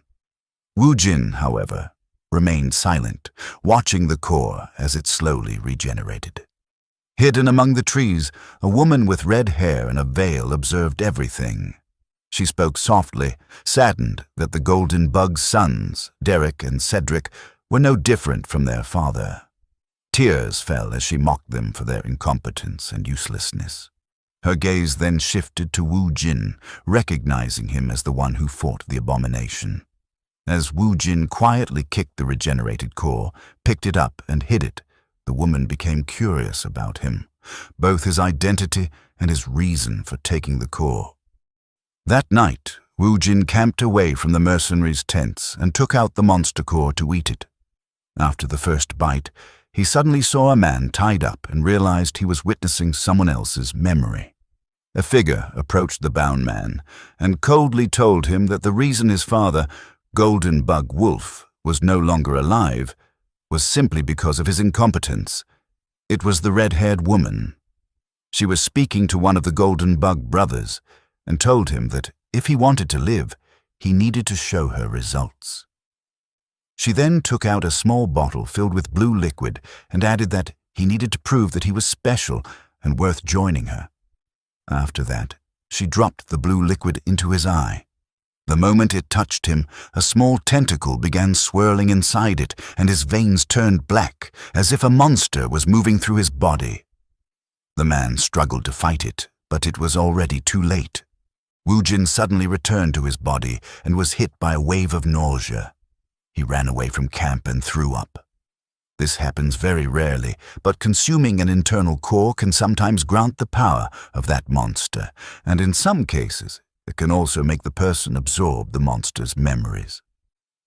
After throwing up, Wu Jin realized that internal cores were full of side effects. He returned to camp and wondered if the memory he'd absorbed belonged to one of the Golden Bug brothers. He had just witnessed them turning into abomination after something was poured into their eyes. Wu Jin remembered that abominations are created when humans are influenced by karma, which made him wonder if the blue liquid he saw contained karma and whether the red-haired woman was one of the dark priests. At that moment, Claire called for Wu Jin and told him they needed to leave immediately. When she got closer, she noticed that he was sweating heavily and with a suspicious look asked what had really happened, immediately suspecting that he had eaten another internal core. As he wiped away his sweat, Wu Jin wondered if he should tell the others what he had seen. But he had no idea how to explain that he had witnessed a monster's memories as a side effect of consuming an internal core, so he decided that saying unnecessary things might only create misunderstandings and chose to keep it a secret. He then told Claire that she did not need to worry about anything and walked back to the mercenaries' camp. As Wu Jin and Claire left the forest, the red-haired woman watched them from afar because she had seen everything. She continued observing Wu Jin as he spoke with his teammates and with Holy Knight Raymond. She was curious whether Wu Jin was plotting something because she had seen him eating internal cores, yet he was still working alongside the Order Alliance. As she departed, only one thought remained in her mind. Would they become allies or enemies the next time they met? After that, everyone gathered together, prepared a burial for the people they had lost, and offered a prayer led by Holy Knight Raymond. Raymond praised Rex's bravery and honored the fact that he had dedicated his entire life to peace. As Raymond asked the gods to watch over Rex, Wu Jin felt both shame and sadness, because Rex was still young. While the prayer continued, Raymond suddenly noticed something. He looked up the hill and saw a red wolf. With the sun's rays shining behind it, the red wolf looked almost radiant. Raymond immediately knelt and offered his gratitude. Woojin was dumbfounded and asked what he was doing. Raymond explained that he was expressing gratitude for the comfort of Ea, the god of harmony. He added that in the Order's view, the red wolf was considered the closest companion of Ea, and to Raymond, the appearance of the red wolf meant that Ea was comforting them. Woojin casually replied that it was just his pet, Mutt. Raymond was instantly enraged and told Woojin that calling a red wolf a mutt was deeply disrespectful because a monster of that caliber could never be tamed by any human being. Wanting to prove that he was telling the truth, Woojin called out to Mutt in an intimidating voice and told the red wolf to stop acting and come over. The red wolf felt Woojin's gaze and without hesitation jumped off the cliff, ran straight toward him, and placed its paw into Woojin's hand like a well-trained dog. Raymond could not believe his eyes. Even the Order had never been able to tame a red wolf, so he could not understand how a mere individual like Woojin had done it. Woojin simply said that he had killed a werewolf, and the creature had been following him ever since. That answer shocked Raymond even more. Raymond then turned toward Rex's grave and quietly asked Woojin for a favor. He said that if the red wolf did not yet have a proper name, he wanted it to be called Rex. His first reason was simple, because calling a sacred beast of the Order Mutt was a bit inappropriate. His second reason carried much more weight. With the single-minded resolve to purify the entire demonic realm, Raymond wished for Rex's will. The will that fought against evil, not to end there, because even in his final moments, Rex had never let go of his sword. With respect and sincerity, Raymond asked Woojin to allow the red wolf to carry Rex's will under the name of Rex. Woojin thought about it carefully, then looked at the red wolf and asked if it was willing to take that name. The red wolf nodded. After receiving its approval, Woojin accepted the proposal, and from that moment on, the red wolf would be called Rex. Raymond was relieved and sincerely thanked Woojin. While Woojin and Raymond were speaking, an old man approached and politely asked if he had arrived at a bad time. Raymond turned to look and immediately recognized him. The old man had a covering over his eyes, and Raymond respectfully addressed him as Elder. When Woojin heard that title, he immediately realized that this must be one of the highest authorities in the area. The old man, surrounded by a faint yellow energy, was Bo, the elder of the third pioneer city. After hearing that the elder had arrived, all of the mercenaries gathered near Raymond and welcomed him. The elder apologized for visiting during their time of grief, but Raymond told him there was no need to apologize and asked the reason for his visit. The elder explained that an investigation was needed regarding the deaths of the Golden Bug's sons. Raymond was alarmed and asked if he believed the mercenaries were responsible. Woojin found the suspicion natural since the client had died while they were transporting a massive fortune. Raymond respectfully asked if the evidence he had provided was not enough. The elder reassured him that it was plenty, but something was still missing. As he walked toward Woojin, he added that they still did not know how the Golden Bug brothers had turned into abomination. He said he could smell the stench of a dark priest all over the incident, and then asked for Woojin's opinion, which shocked him. More than that, Woojin was surprised that the elder already knew his name. He asked if the elder suspected him of being a dark priest. They later moved to the Vritra Arena in the third pioneer city. There, the elder explained that people as strong as Woojin usually begin showing talent from a young age. But Woojin had simply appeared out of nowhere and started pulling off one massive feat after another. On top of that, he had coincidentally become involved in the abomination incident. The elder asked if all of that did not seem suspicious, even to himself. Woojin realized that the people around the pioneer cities kept tabs on anyone strong, so the elder's suspicions made sense, especially because he was not from this world. Still, he could not understand one thing. He asked what any of that had to do with sparring. Raymond agreed and pointed out that Woojin had just come out of a long and exhausting battle. so his body was not yet in perfect condition. The elder did not care. He even asked if Wu Jin was refusing to cooperate with the investigation. Both Wu Jin and Raymond were surprised by how unreasonable he was. Wu Jin wondered what he should do because he could not simply beat up someone who suspected him of being a dark priest just because he was strong. Fighting an old man and an elder on top of that also felt troublesome. The elder laughed and noticed that Wu Jin had a lot on his mind. He dropped his staff and asked if Wu Jin was worried simply because he was old. Then he released a powerful yellow aura and told Wu Jin there was no need to hold back because the reason he had risen to the position of elder was through pure strength. In an instant, he rushed toward Wu Jin with unbelievable speed. Even Wu Jin was caught by surprise. The elder used one of his techniques, Great Bell Strike, focusing energy into his palm before striking Wu Jin in the chest. The blow sent Wu Jin flying out of the arena and even shattered the wall. Raymond shouted a warning, telling Wu Jin that the Vritra monks were martial artists with incredible combat strength and that the elder was the strongest among them, so he should not let his guard down. But the moment Wu Jin stood up, the elder was already charging at him again and laughing at Raymond for being too biased. He sidestepped while rushing forward and told Raymond that if he kept taking Wu Jin's side, he might get jealous and lose control of his strength.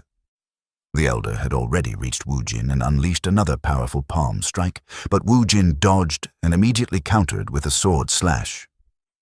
To his surprise, the elder blocked the blade with his bare hand.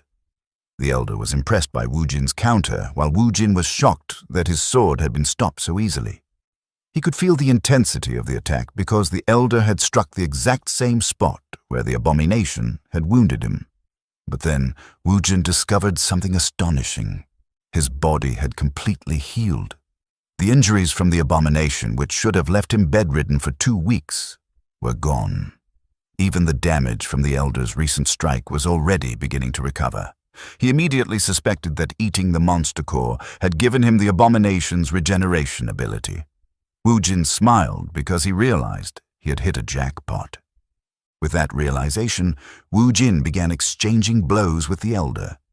The elder became fired up seeing Wu Jin fight so fiercely, even after claiming he was injured. In his mind, he wanted to spar with Wu Jin even more, but he knew he could not act childishly. Since he had already confirmed the rumors about Wu Jin's strength, he decided it was time for the next step. He focused energy into his head and activated his mind's eye technique. Wu Jin was caught off guard. The elder believed that emptying oneself was the path to becoming truly one with oneself, which was why he had given up his 2 eyes so that mind's eye could open his 3rd eye. It was a skill that could pierce through the essence of the soul and reveal whether Wu Jin was a dark priest or a rising new light. The elder first saw the same monster that Claire had seen when she entered Wu Jin's mental world, but he commanded the beast to step back, and it obeyed. Yet as he entered deeper, he found something far more terrifying. Multiple enormous beasts stood around him, gazing down as if ready to devour him. Back in the arena, Wu Jin, unable to sense Bo's mana, tapped his shoulder and asked if he was all right. The elder was trembling and out of breath. What he had seen inside Wu Jin's mental world was beyond unpleasant. It was terrifying. With all the years and experience he had accumulated, this was the first time he had witnessed something so horrifying. Yet what surprised him even more was that Wu Jin's mental world had not completely collapsed, which confirmed that he was not a dark priest. When Wu Jin noticed that the elder was still unresponsive, he called out to him again.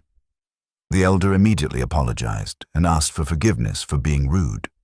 He explained that verifying whether Wu Jin was a dark priest or not was extremely important.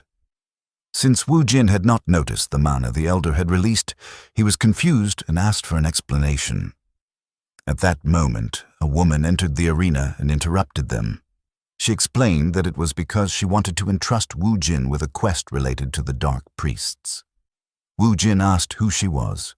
The woman walked closer and said that she was pleased to meet him. Her name was Cindy, the youngest daughter of the Golden Bug. After that conversation, Cindy, Wu Jin, and Elder Bo walked into the forest. Cindy explained that this was not the first time an abomination had appeared. Recently, with the third pioneer city as the epicenter, many people had been turning into abominations, and even the surrounding forest was rapidly being corrupted into the demonic realm. Woojin found it strange that even the forest was changing. After some time, Cindy told them they had arrived. A core was attached to several trees. Priests were gathered around it in prayer, and masked figures were spraying an unknown substance onto the core that looked like holy water. A rift core was an object that spread the demonic realm, and any area where it appeared would gradually become part of it. The priests continued praying for mercy upon their land, while the masked figures kept spraying the strange liquid. Woojin could see their determination to purify the core, but he also knew that it was not an easy task. Still, something felt strange. From what he knew, the power of karma was supposed to weaken the farther it moved from the Northern Empire. Cindy confirmed that his information was correct. Woojin immediately suspected that someone had planted the rift core, and Cindy confirmed his suspicion at once. He already knew that it had to be the work of a dark priest.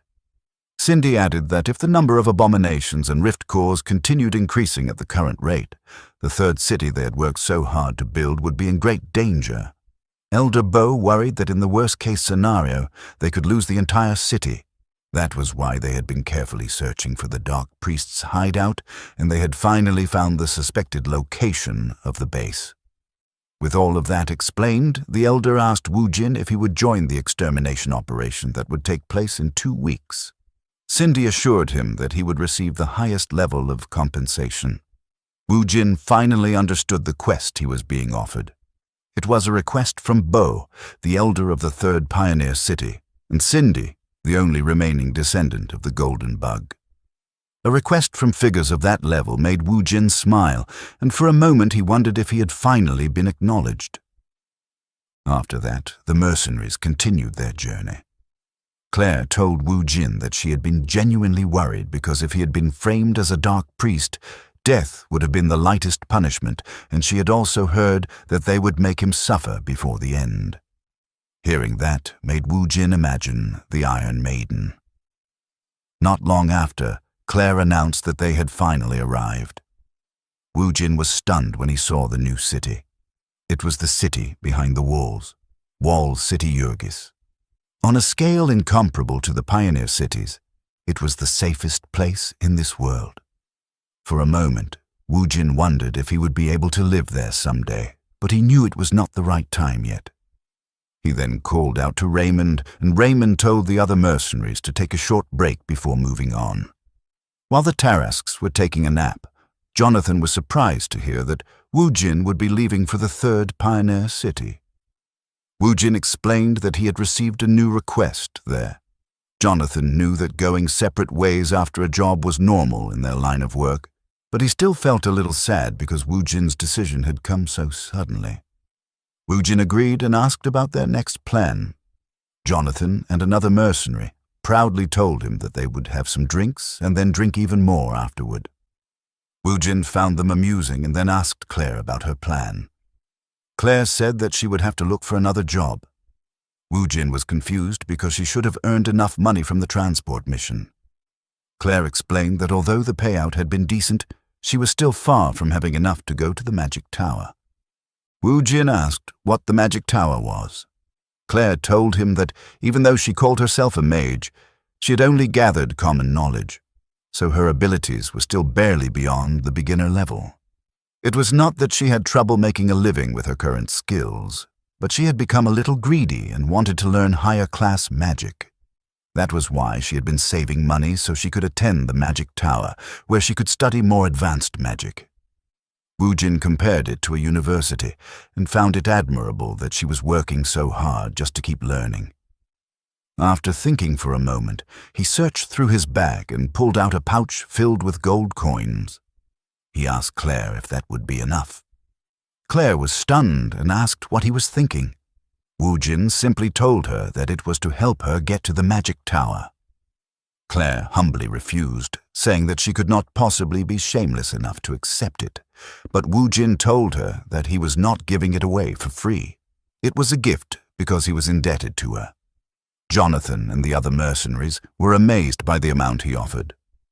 Claire was still hesitant, so Wu Jin placed the pouch in her hands without asking permission and simply said his goodbye. "I'll see you again." Claire's face turned pinkish red as she quickly grabbed him. She thanked Wu Jin and promised that someday she would repay the favor. Wu Jin then said his goodbyes to everyone. Claire and Jonathan looked saddened as they said farewell. Wu Jin then left to return to the third pioneer city.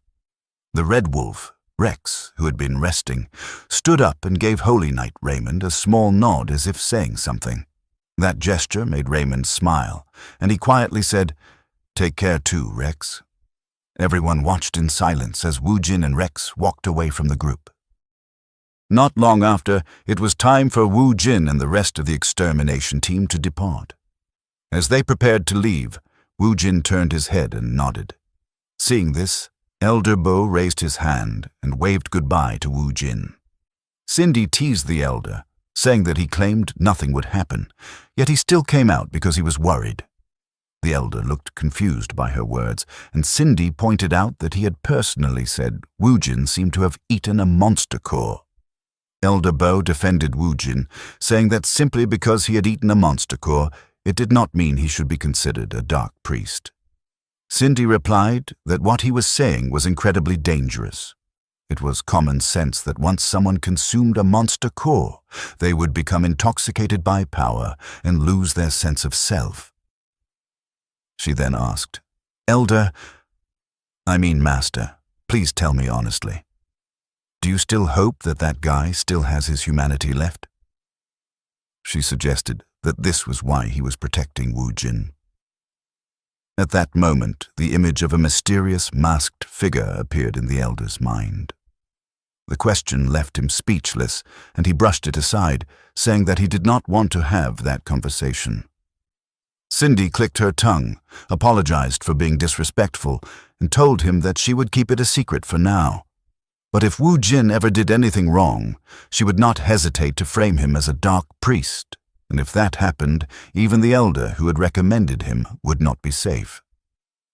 As Cindy walked away, Elder Bo quietly reassured himself that Wu Jin would not do anything bad.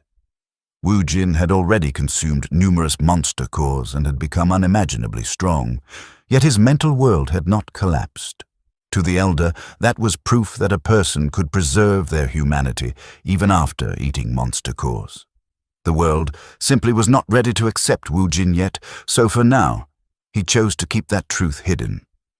Elder Bo was certain that the power Wu Jin possessed would one day bring great hope to this world. As the first expeditionary force marched toward the Dark Priest's secret base, the soldiers raised their voices in a battle chant.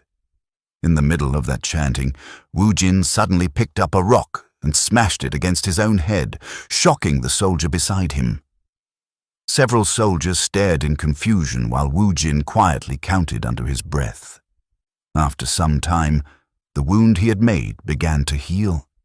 He was testing the ability he had gained after consuming monster cores for so long, regeneration. From his observation, a simple bruise took about 10 minutes to heal, while the fracture he had suffered from the abomination had fully recovered in 2 days. With that information, he concluded that even if his arm were cut off, it would probably regenerate within a month. Wu Jin smiled. The reason he kept eating monster cores was to gain extraordinary abilities, and now he wanted to test that power in real combat. At that moment, someone approached him and said that he had heard Wu Jin's nickname was Head Crusher, and asked if it really came from crushing his own head. Wu Jin apologized if he had startled him and explained that there was simply something he wanted to test. The man introduced himself as Roland, the supreme commander of the expeditionary force from the Order of Harmony. Roland said he did not mind at all because he liked geniuses like Wu Jin. In his view, geniuses were supposed to be a little messed up in the head, so what he had just seen seemed normal enough. Wu Jin asked who he meant by genius, and Roland answered, "I'm talking about you." Since Wu Jin was a mercenary personally recommended by Elder Bo, Roland expected that he had to be an extraordinary genius. Wu Jin found it strange to be called that and had no desire to get close to him. Wu Jin quickly changed the subject and asked about their plan. Roland laughed and said that he really was a genius because he was impatient.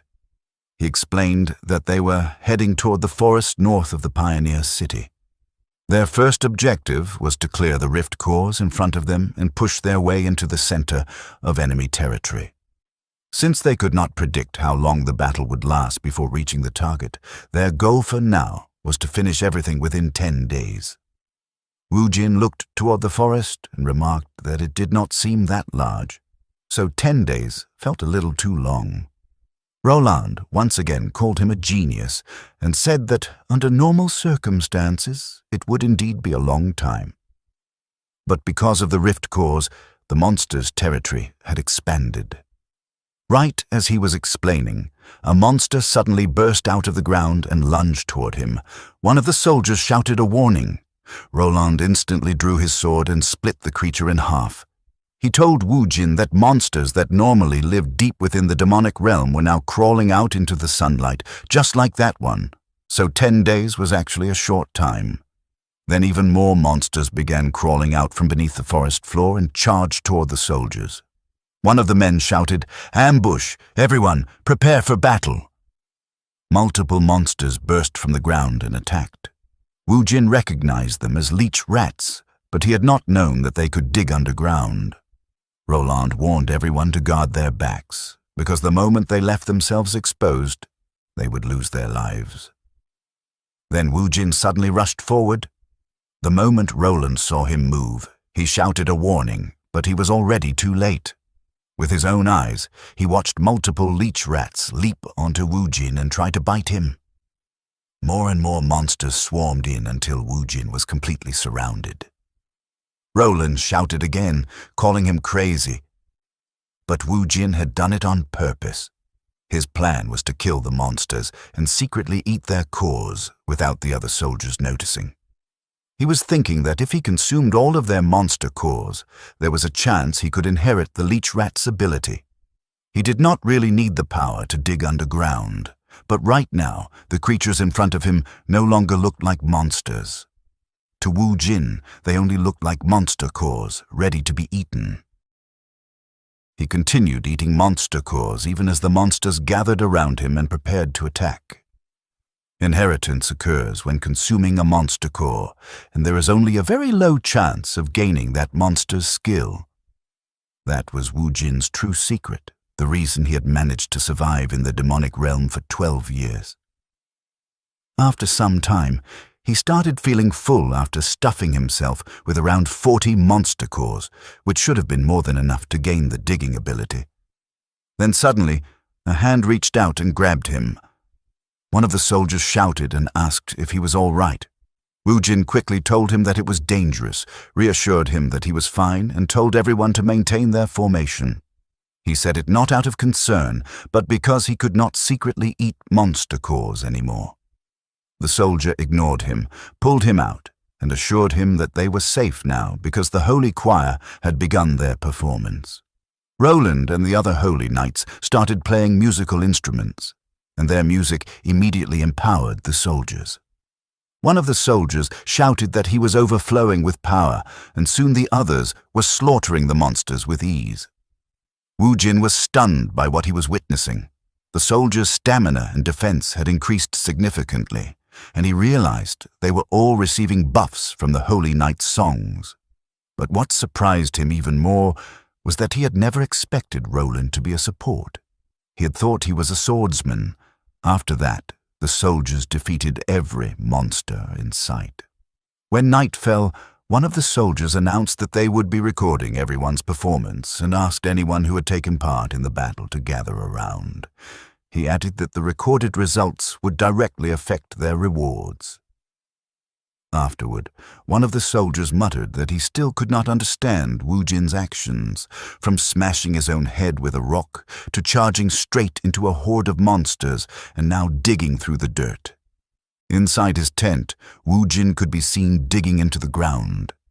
He clicked his tongue because even after eating all those monster cores, he still had not gained the digging ability. He could only conclude that inheriting skills definitely required luck. At that moment, Roland entered the tent to check on his condition. Wu Jin apologized if his actions during the fight with the leech rats had startled him. Roland immediately said that it was nothing like that. He had been more impressed than shocked. He admitted that when Wu Jin jumped into the middle of the horde, he thought he was going to lose his life, but in the end, the results spoke for themselves. Roland had also heard that Wu Jin had hunted 267 leech rats by himself. The average soldier had only taken down 4 or 5, while even the holy knights had only managed around 100 to 150 at most. In Roland's eyes, that was proof that prodigies were built differently. But Wu Jin did not see himself as a prodigy. He knew that if he had focused entirely on hunting instead of secretly eating monster cores, that number could have easily tripled. He then asked Roland if he was part of the support force, which caught him completely off guard. Roland's face turned red as he asked what about it and whether Wu Jin was looking down on supporters. Wu Jin quickly explained that he had simply thought Roland was someone who preferred raw power, so he had only been surprised because it was not what he expected. Roland laughed and admitted that Wu Jin had seen right through him. In his heart, he was the kind of man who also wanted to wield a sword. When Wu Jin asked why he did not simply do that, Roland explained that the reason the Order Alliance fought was for peace. Countless people had lost their homes and were dying because of the demonic realm. In a world like that, he chose the role where he could help the most. He proudly added that while his swordsmanship was only slightly above average, his musical skill was considered top tier even within the Order Alliance. After hearing that, Wu Jin realized that although Roland had seemed annoying when they first met, constantly talking about prodigies, he was actually a much more decent person than he had expected. Wu Jin then asked if he could hear him perform again sometime, and Roland happily agreed. 1 week later, inside a large tent, the leaders gathered for a meeting. Roland reported that they had been advancing deeper into the demonic realm while destroying numerous rift cores, kobolds, and large-eared monsters. It was becoming clear that the deeper they went, the stronger the monsters became. He then asked how the soldiers' morale was holding up. One of the unit leaders replied that the soldiers were far more spirited now than when they had first started, which left Roland confused. And then somewhere in the forest, Wu Jin was cutting down every monster he saw, from kobolds to big-eared monsters. As always, he would take their cores and eat them, hoping to inherit new skills, but even after consuming quite a few, he still had not inherited anything. Back in the meeting, the unit leader continued and reported that the mercenary Wu Jin had been taking care of every single monster almost as soon as it appeared. Roland could not help but laugh and tease the Order Alliance members, asking if it did not sting to be outdone by a single mercenary. One of them sighed and said that it was not a laughing matter. The soldiers had become far too relaxed, and Wu Jin was definitely going to claim a huge portion of the performance rewards. But Roland said that a good thing was still a good thing. Thanks to Wu Jin, they had suffered almost no casualties. And since stronger monsters were beginning to appear, it meant their destination was close, so they should rest while they still could. Deep within the forest, 4 mysterious figures gathered, all looking like dark priests. One of them, wearing a mask, wondered how the Order Alliance had discovered their location. The red-haired woman answered that they had planted so many rift cores around the area that it would have been strange if no one had become suspicious. She added that she believed their youngest had already anticipated this the moment she made her move. Looking towards someone nearby, she said that their chosen youngest sibling could not possibly be that incompetent. A figure wearing a large hat stood before them, then knelt and calmly assured them that there was nothing to worry about. The defenders always had the advantage over the attackers. He smiled and said that the Order Alliance had only reacted slightly earlier than expected, but either way, their actions would not interfere with the great plan of darkness. Back with the expedition team, Roland, Wu Jin, and the rest of the soldiers suddenly stopped in silence. They had arrived at a massive fissure, its depths covered in thick monster webs. Roland stared into the darkness and said in disbelief, "What kind of madness is this?" Hidden within the darkness, countless monsters waited silently, ready to devour anyone who entered. Ronald asked one of the priests if he was certain they had reached the correct destination. The priest confirmed it and explained that the corrupted energy of the demonic realm was heavily concentrated in that location. Ronald admitted that he had never heard of a place like this before, and the sight of the massive fissure covered in webs left him bewildered. Wu Jin, on the other hand, found the location suspicious. He explained that under normal circumstances, fighting from higher ground would be advantageous, but digging a massive hole and building a hideout inside it felt strange. Ronald suggested that it might have been done to avoid exposure, but Wu Jin replied that digging tunnels would have made far more sense. Ronald agreed with him and began wondering why the hideout had been designed that way. In Wu Jin's opinion, it could be a trap. Ronald became visibly nervous after hearing that. Suddenly, loud screams erupted from behind them. When Wu Jin and Ronald turned around, they saw monsters attacking the soldiers and sending them flying into the air. Someone shouted, "That's Bigfoot!" A massive Bigfoot with a snake wrapped around its neck stood among the monsters. Bigfoot was an enormous creature that could grow between 4 and 7 meters tall, known for its overwhelming strength.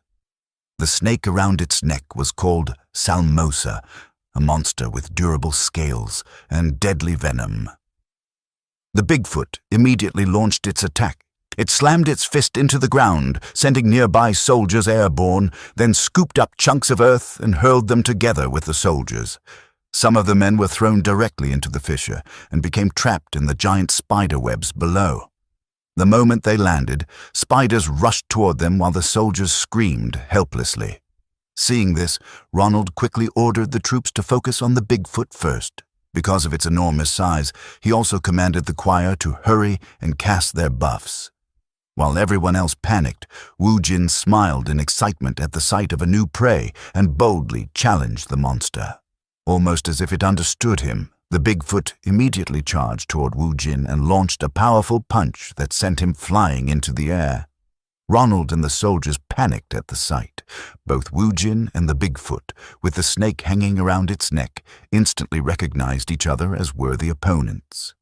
Moments later, both of them fell into the pit below. As he fell, Wu Jin stabbed his sword into the wall to control his descent before landing on a small ledge. He immediately searched for the Bigfoot and saw that the creature was skillfully using the giant webs like tree branches, swinging through the air until it found proper footing. Without hesitation, it launched another massive strike directly at Wu Jin, but he narrowly dodged at the last second. Wu Jin quickly realized that the Bigfoot was using the terrain to enhance its mobility while relying on overwhelming strength in close combat. Meanwhile, the snake supported it from range with deadly poison attacks.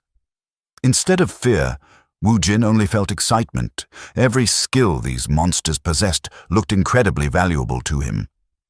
While falling again through the webs, Wu Jin stared at the monsters with excitement and muttered that they looked absolutely delicious. He landed on a web, used its elasticity to bounce toward the wall, and immediately rushed at Bigfoot.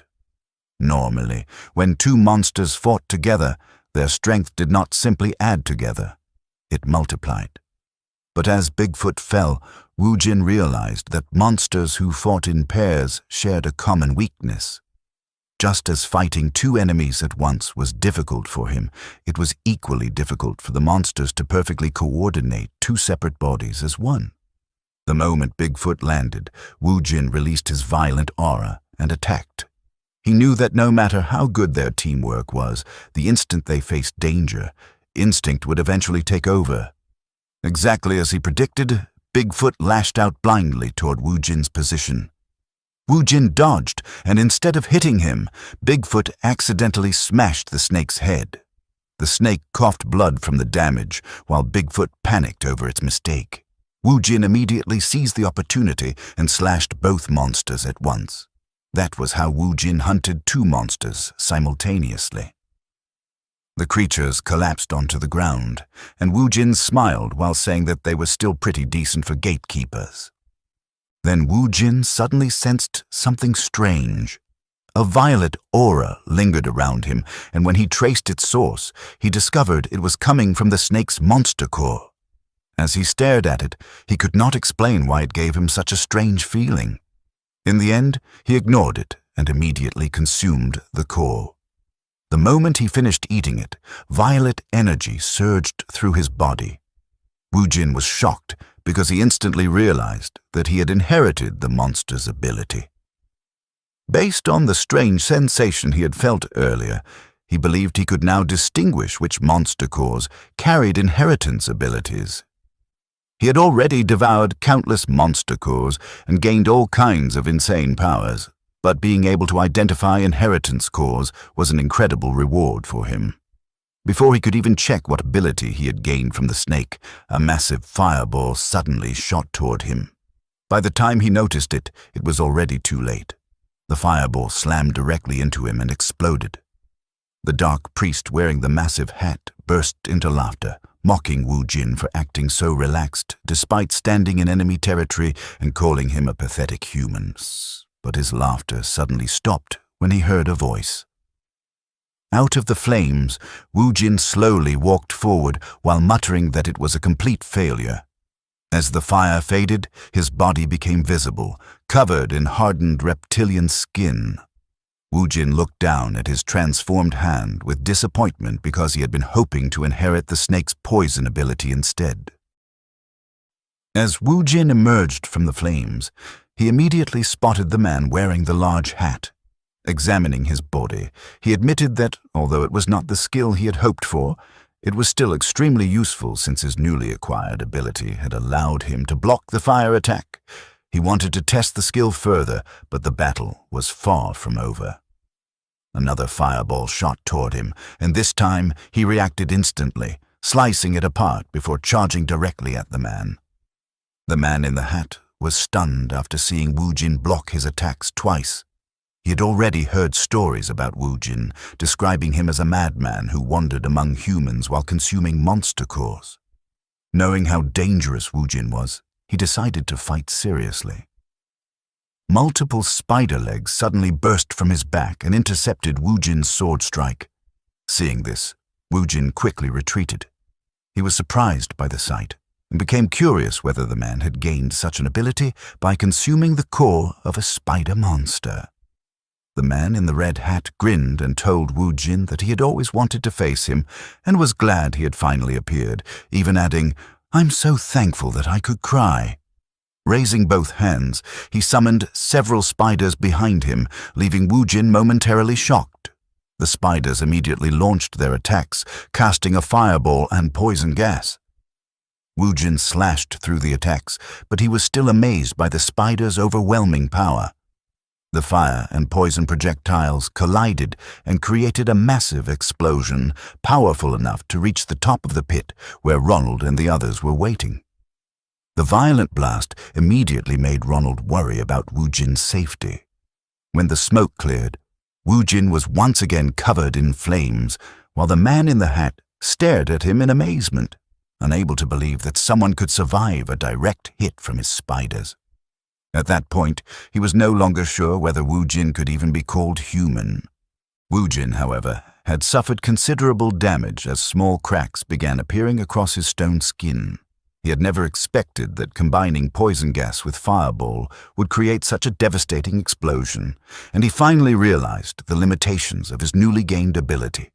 Even so, he had already anticipated that dark priests were opponents who could never be underestimated. The dark priest suddenly charged forward and unleashed a relentless barrage of attacks with his spider legs, wanting to see how well Wu Jin could handle close-quarters combat.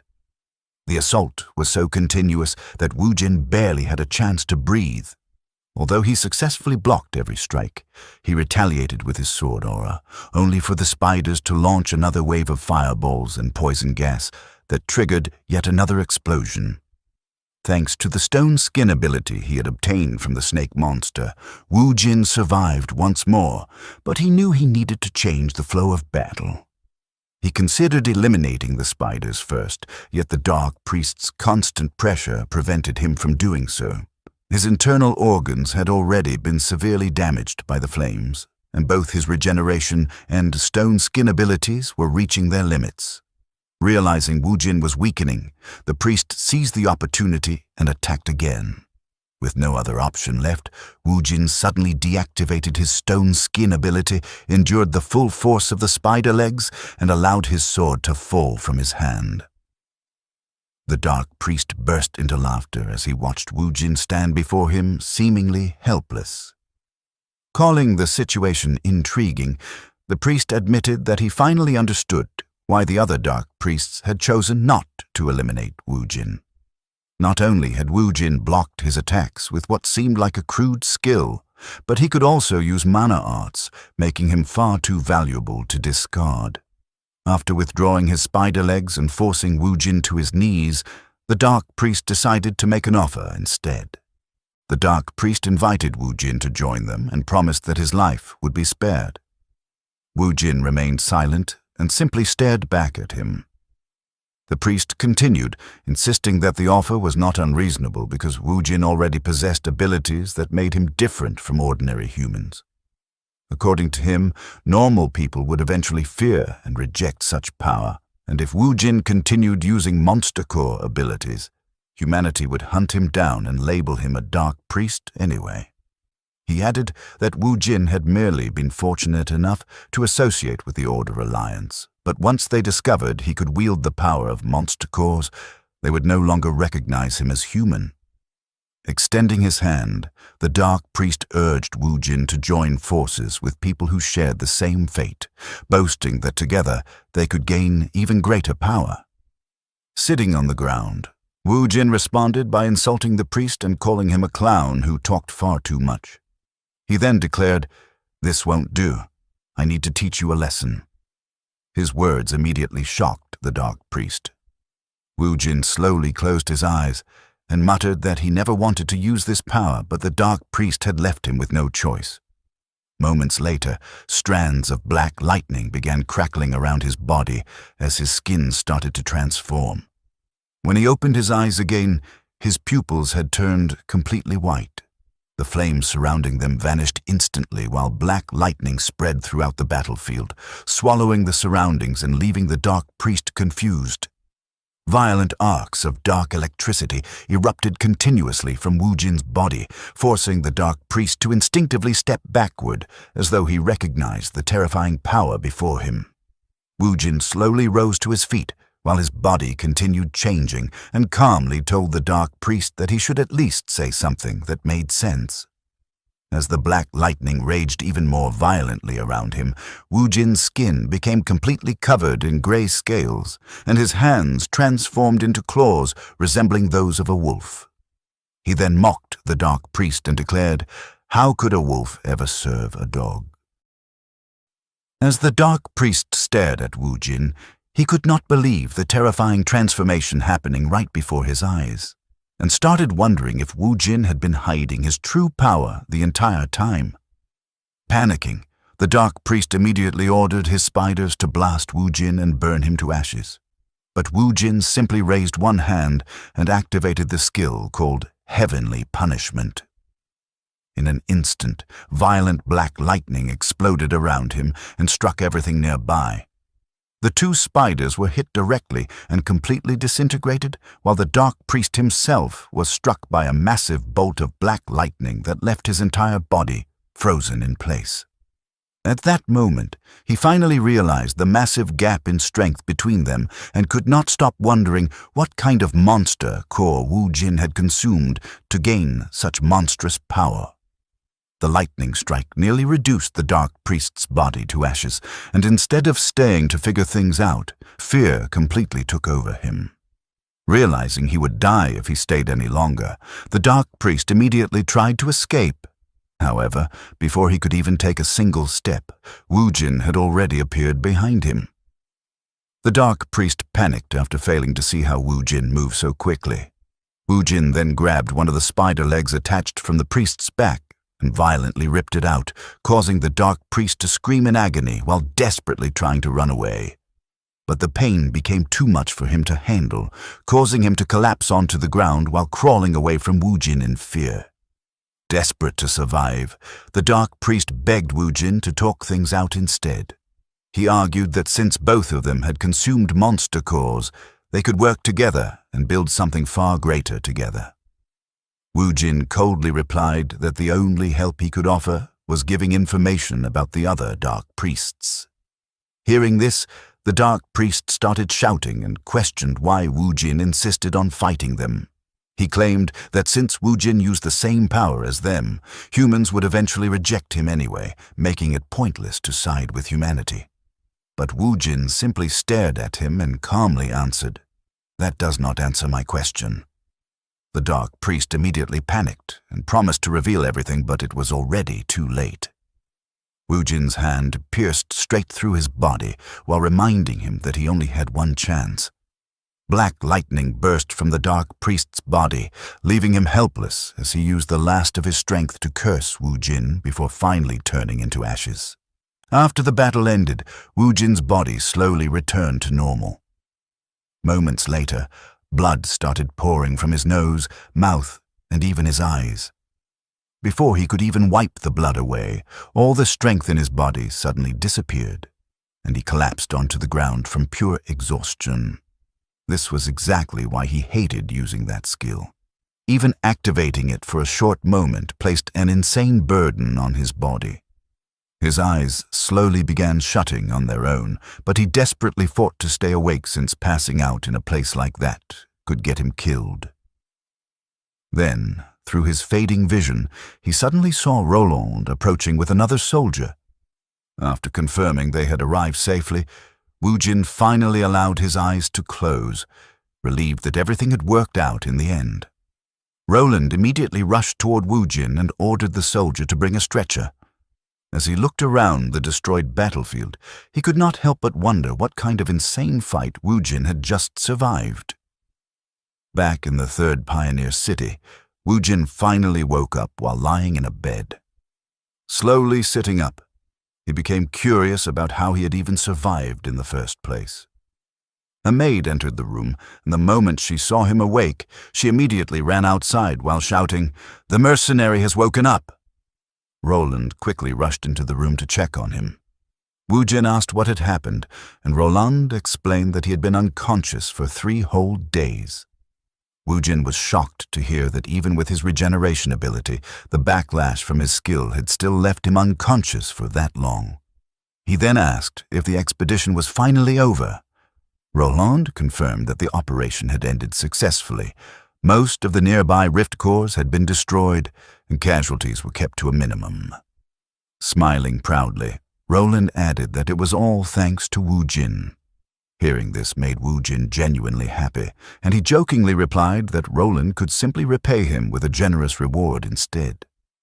Deep inside, Wu Jin admitted to himself that no matter how many times it happened, he could never get tired of being acknowledged by others. Just then, another man suddenly entered the room and introduced himself as a representative from the Order Alliance. He explained that he needed to take Wu Jin's testimony regarding the recent expedition, especially about the enemies he fought and the methods he used during the battle, requesting every detail possible. Wu Jin was immediately caught off guard and wanted to ask why such questioning was necessary, but the man interrupted him and explained that the battlefield had been so chaotic that they could hardly believe the destruction was caused by a fight between a human and monsters. Hearing this instantly annoyed Wu Jin because he could already feel that suspicion was still surrounding him even after everything was over. At that moment, his biggest problem became figuring out what kind of lie he should make up this time. Before the questioning could continue, Elder Bo suddenly entered the room and declared that he would personally handle the interrogation himself. The representative from the Order Alliance tried to clarify what he meant, but Elder Bao glared at him furiously and shouted, "Was I not clear enough? I said get out!" Feeling the intense pressure coming from Elder Bo, the man immediately apologized and quickly left the room. Elder Bo then calmly sat beside Woojin's bed. Woojin thanked him and admitted that he had been worried about being misunderstood right after waking up.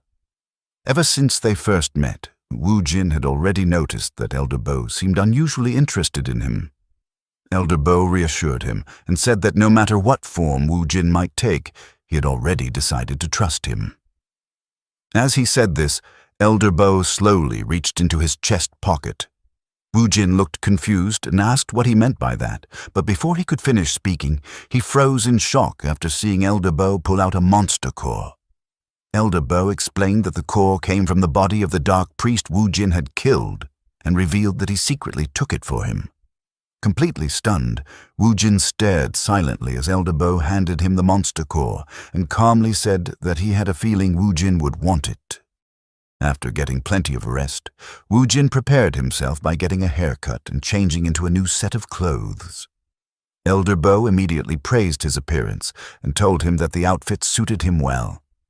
Woojin jokingly asked how he could even tell when he had lost his eyesight. As soon as he put on the clothes, Woojin could tell they were far more than just comfortable. The fabric felt as though it had become one with his body. He could not help but feel a little disappointed, thinking that if he had known clothing this good existed, he would have had his outfits tailored from the very beginning. Elder Bo laughed and told him not to judge the clothes based on comfort alone because their true value was something else entirely. Woojin looked confused by the statement. Without warning, Elder Bo gathered ore into his palm and struck Woojin directly in the stomach. Woojin was stunned that someone would attack a person who had just spent 3 days unconscious.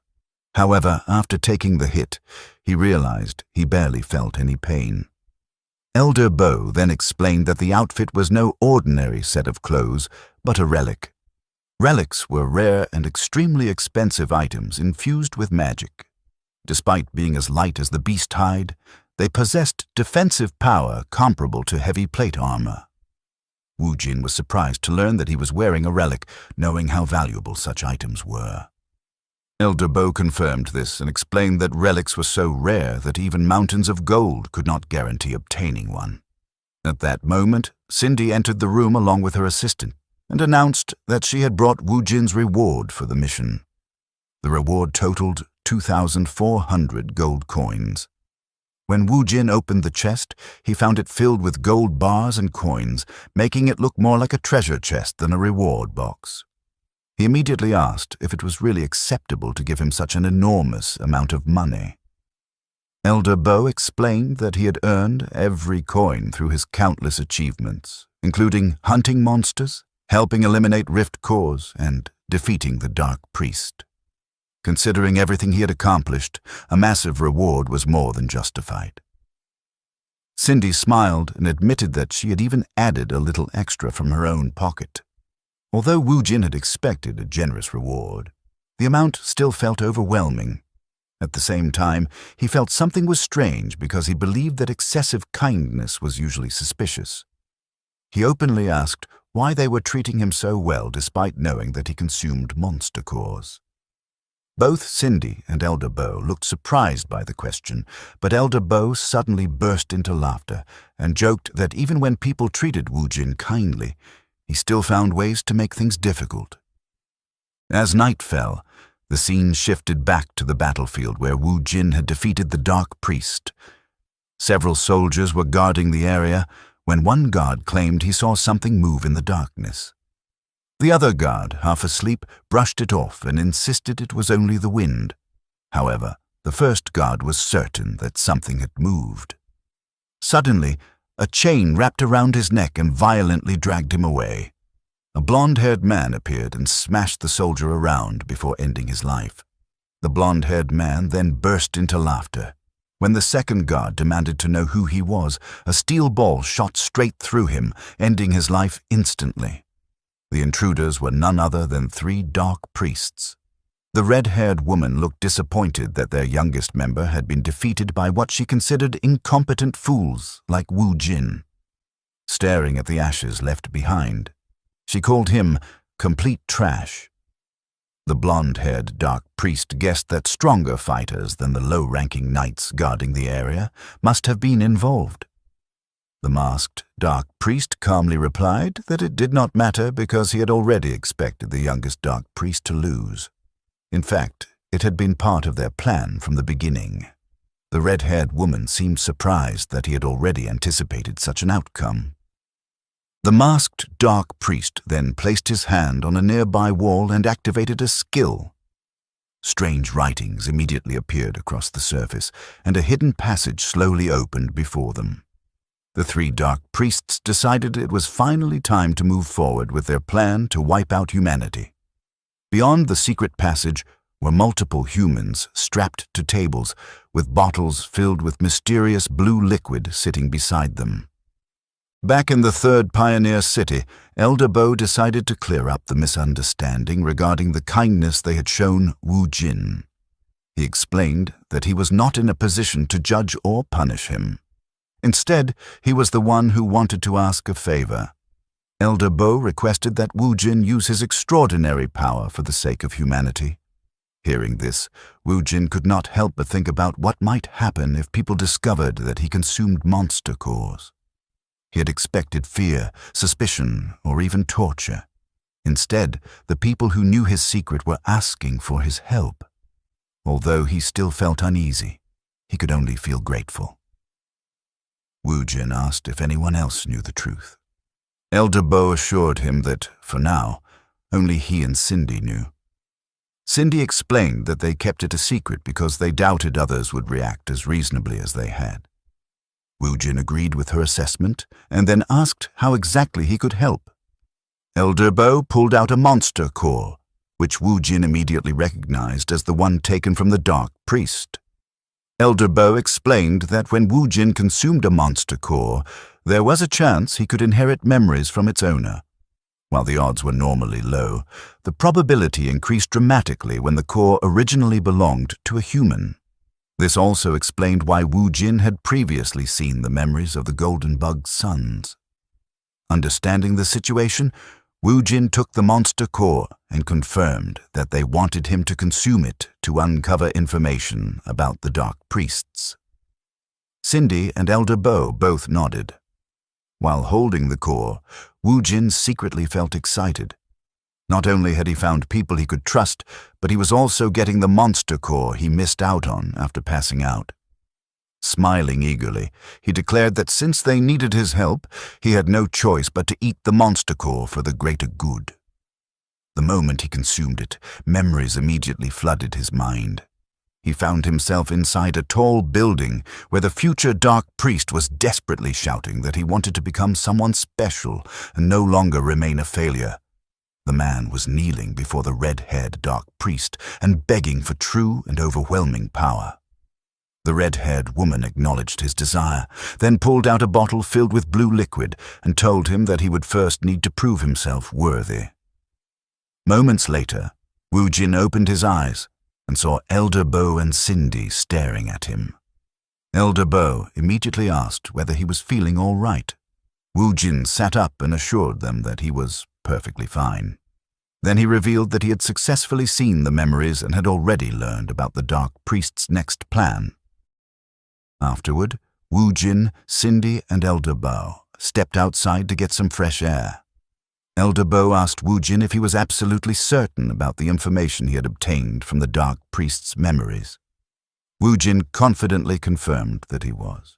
He explained that the recent battle and Rift Core incident had merely been a smokescreen created by the dark priests to distract everyone from their real objective. Their true target was an event that had never once been cancelled throughout history, the Archbishop's banquet. According to the memories he saw, the dark priests planned to launch an attack during the banquet and eliminate all the high-ranking officials gathered there. The revelation immediately shocked both Cindy and Elder Bo. Elder Bo knew that the banquet was heavily guarded, making it difficult to believe the dark priests possessed enough military strength to pull off such an operation. Wu Jin admitted that he could not determine the exact scale of their forces, but he had seen a man wearing an iron mask as well as the red-haired woman connected to the deaths of the Golden Bug's sons. Judging from their presence alone, Woojin believed both of them were incredibly powerful. As Elder Bo carefully processed everything he had heard, Cindy voiced her concern. She believed the situation was far too dangerous for them to handle alone and suggested informing the Order Alliance immediately while canceling the banquet altogether. Before she could finish, however, Elder Bo firmly shouted, "That won't do." He explained that reporting the information would force them to reveal how they obtained it, including the fact that Woojin consumed monster cores. If that happened, they could end up being treated as dark priests rather than allies. Canceling the banquet was no better because the dark priests could simply switch to a backup plan, leaving them right back where they started. Woojin then asked what they should do instead. Elder Bo confidently said that they should take advantage of the information they already had. If they knew the rats were coming, then all they needed to do was prepare a proper mousetrap. Sometime later, the day of the banquet finally arrived. As Woojin walked through the center of the grand hall, whispers immediately spread among the guests. Some wondered if he was really the mercenary who had played such a major role during the expedition, while others commented that he looked far too young and not nearly as strong as the rumors suggested. Several ladies quietly shared stories they had heard, claiming that Woojin transformed into a beast whenever battle began. One of them even became curious enough to want to start talking to him. Before anyone could do so, a familiar voice suddenly called out, "Well, look who it is." It was Roland. Smiling broadly, he grabbed Woojin by the shoulder and introduced him as the genius and hero of the expedition who only decided to show up after the fighting was over. He jokingly admitted that he had thought Woojin was dead. Woojin smiled since he never expected Roland to be worried about him. He apologized and explained that things had been so hectic that he had not found time to visit. Roland laughed and admitted that the battle had been far from easy. However, he quickly noticed something strange and asked Woojin what was going on. Confused, Woojin asked what he meant. Roland pointed out that someone had been following him the entire time. It was the Inquisitor who had questioned him after he woke up. Seeing the man again, Woojin jokingly praised him for being so dedicated to his job. He then explained to Roland that the Inquisitor seemed suspicious of him simply because he was too strong. Roland lowered his voice and whispered that the people who had not participated in the expedition tended to be overly pessimistic. As a fellow member of the Order Alliance, he apologized on their behalf and encouraged Woojin not to let it bother him. No matter what anyone said, the fact remained that he had fought to protect countless people. Woojin silently appreciated Roland's words. While the two continued talking, a bell suddenly rang throughout the hall, and an announcement echoed across the room. The Archbishop had arrived. Conversations immediately stopped as everyone turned toward the grand staircase. Walking down with an air of authority was Archbishop Conrad. The guests greeted him respectfully as he welcomed everyone and expressed his hope that they would enjoy the celebration. At that moment, Elder Bo quietly approached from behind and gave Woojin a subtle nod. Woojin immediately understood the signal. The atmosphere had reached its peak, meaning the dark priests could make their move at any moment. It was time for him to prepare.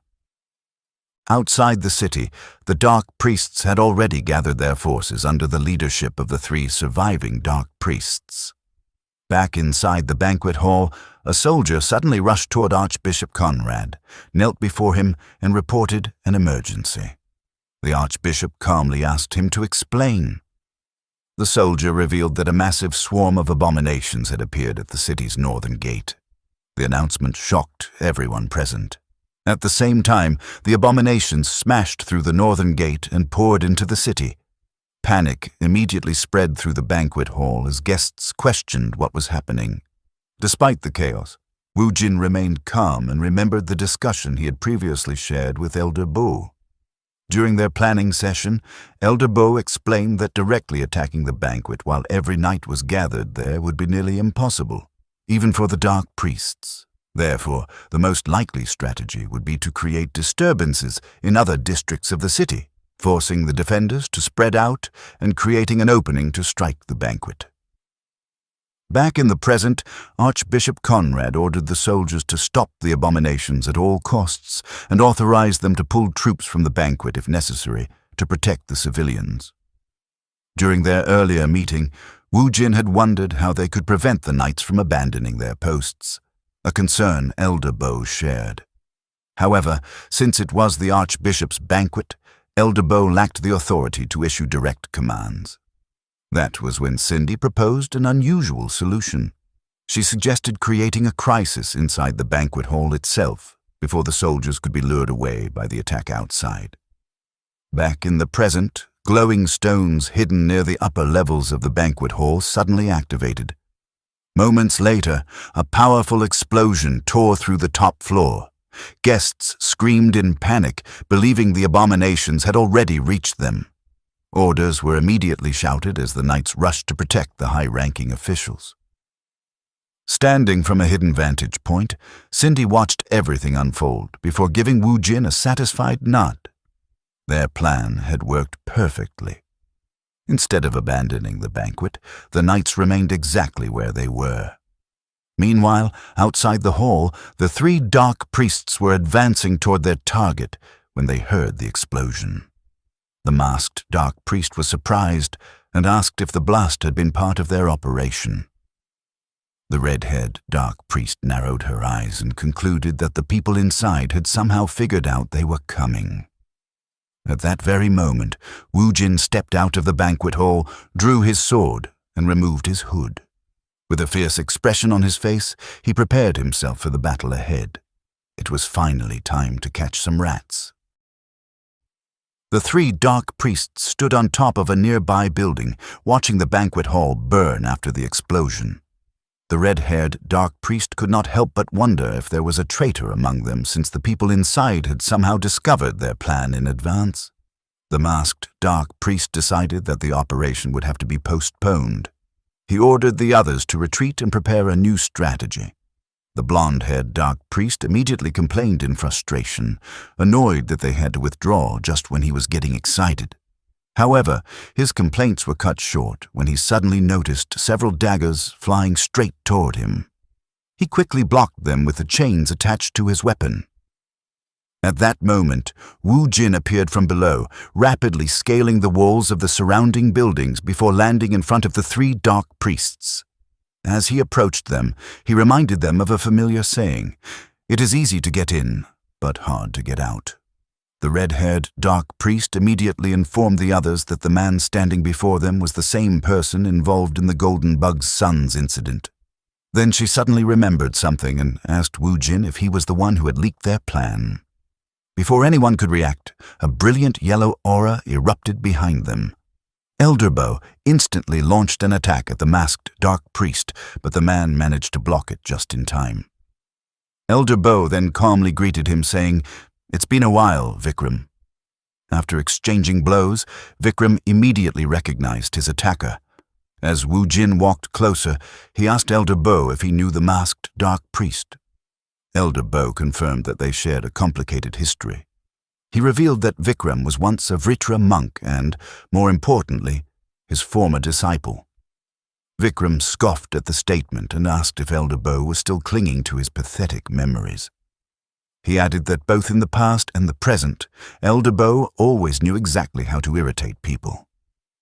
Without hesitation, Vikram activated his skill, Mind's Eye. The moment the skill appeared, Wu Jin immediately recognized it. He also realized that he could now clearly sense the mana flowing through the technique, which he suspected was a result of consuming the monster core of the dark priest he had previously slain. Elder Bo stepped forward and told Wu Jin that he will leave the remaining 2 dark priests to him. The moment he finished speaking, both he and Vikram charged at each other. Their fists collided head-on, creating a powerful shockwave that echoed through the area. Meanwhile, the blonde-haired dark priest rushed toward Wu Jin with a grin, claiming that this was exactly the kind of fight he had been hoping for. The red-haired woman followed closely behind, eager to see what Wu Jin and Elder Bo were truly capable of. Her eyes suddenly turned yellow before her body transformed into a massive black panther. In an instant, Wu Jin was facing two terrifying opponents, one possessing overwhelming physical strength capable of swinging a massive steel ball as if it were weightless, and another with a beastly transformation ability. Calmly, Wu Jin sheathed his sword and released his purple aura. He knew that if he had encountered the dark priests without preparation, he would have been caught completely off guard. Fortunately, he had already learned about their abilities through the memories of Enoch, the dark priest he had slain. However, one major problem still remained. The heresy inquisitor was still watching his every move. As the blonde-haired dark priest hurled his steel ball toward him, the Black Panther launched her attack from another angle at the same time. Since he was being observed, Wu Jin could not freely use all of the abilities he had gained from monster cores. Even with that limitation, he managed to deflect the incoming steel ball with his broadsword. The blonde-haired dark priest was genuinely impressed by the feat. However, the Black Panther immediately took advantage of the distraction, using the steel ball as a blind spot to launch a surprise attack. She was confident that even if Wu Jin saw the attack coming, he would not be able to avoid it. Her claws pierced through Wu Jin's relic armor and slashed across his side. Despite the injury, Wu Jin did not look frightened. Instead, he smiled. The situation reminded him of the nightmare he had survived 12 years ago. To him, fighting while restricted felt like training with extra weights. Since he could not fully use his abilities, the battle had become even more interesting. It had been a long time since he had genuinely enjoyed a fight. Meanwhile, Elder Bo and Vikram continued exchanging devastating blows. Vikram launched a powerful straight punch, but Elder Bo effortlessly dodged it. Elder Bo commented that Vikram had not changed at all, pointing out how he still overcommitted his body and stubbornly chased new paths instead of mastering what he had already been taught. Vikram dismissed the criticism and called Elder Bo old-fashioned. He argued that it was not stubbornness but individuality. He immediately followed up with a crushing elbow strike that forced Elder Bo backward. Regaining his footing, Elder Bo told Vikram that he had once wanted to support his path because forging a new road was always difficult. Yet sometimes those paths created miracles. However, he explained that Vikram's impatience and overwhelming greed had corrupted that individuality. Elder Bo firmly stated that schemes built on lies were destined to collapse eventually. He then warned Vikram to pay close attention because he was about to teach him one final lesson. Activating his own technique, Elder Bo unleashed Mind's Eye, the all-seeing eye. Multiple glowing eyes suddenly appeared around him, radiating overwhelming power. The moment Vikram saw the technique, he immediately recognized it. He knew that only someone who had reached the highest realm could wield such an ability. Deep down, he had already expected Elder Bo to possess that level of mastery, which was why the old man always spoke as if he had seen everything the world had to offer. Yet Vikram simply remarked that Elder Bo had grown even stronger since the last time they met. Then he added, "That's exactly why you're no good." In Vikram's view, a perfect lie eventually became the truth. To Elder Bo's shock, Vikram suddenly activated the very same technique. Multiple glowing eyes appeared around him as well. He had also mastered Mind's Eye, the all-seeing eye. Seeing the impossible unfold before him, Elder Bo could only stare in disbelief and ask one question. How were you able to use that skill? Vikram stood before Elder Bo as both of them activated the very same technique, Mind's Eye, the all-seeing eye. Smirking, Vikram asked what was so surprising about it and questioned whether Elder Bo truly believed he was the only one capable of mastering such an incredible skill. Elder Bo immediately shouted at him, calling him a fool and ordering him to stop speaking nonsense. Deep down, however, Elder Bo understood exactly how terrifying the technique was. The all-seeing eye did far more than simply read an opponent's mana. It allowed its user to perceive the flow of blood, the slightest muscle movements, and every tiny change within the body, making it possible to predict every action before it happened. It was Vritra's ultimate technique, yet despite its overwhelming power, it carried an equally terrifying cost. Every second it remained active consumed the user's lifespan. As the battle continued, blood slowly began dripping from Elder Bow's nose. He stared directly at Vikram and declared that their battle would only end when one of them stopped breathing, asking if he had any objections. Vikram confidently replied that it would not be both of them. Only Elder Bow would lose his life that day. Gathering his aura, Vikram declared that Elder Bow would never survive long enough to outlast him. He immediately activated another technique, Mind's Eye. Countdown, creating countless aura clones of himself that charged toward Elder Bow. Elder Bow calmly answered that if Vikram insisted on walking this path, then there was nothing more left to say. He responded by using the exact same technique, summoning his own army of aura clones that rushed forward to meet Vikram's forces. From an outsider's perspective, it looked as though neither of them had moved an inch. But inside Mind's Eye, an invisible war was unfolding as countless clones of Elder Bow and Vikram fought one another in an endless series of tactical battles. The exchanges remained nearly even, with Elder Bow's clones destroying some of Vikram's, while Vikram's clones eliminated just as many in return. As the battle dragged on, both fighters suffered severe internal damage and began coughing up blood. Vikram mocked Elder Bow, saying that it looked like the old man was finally reaching his limit. Inside Elder Bow's mind, however, hundreds of tactical calculations were unfolding every second. After analyzing every possible exchange, he admitted to himself that he was no longer the man he once was. At the same time, he recognized how much Vikram had grown since they last met.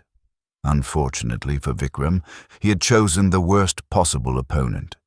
Elder Bow had watched him grow from childhood.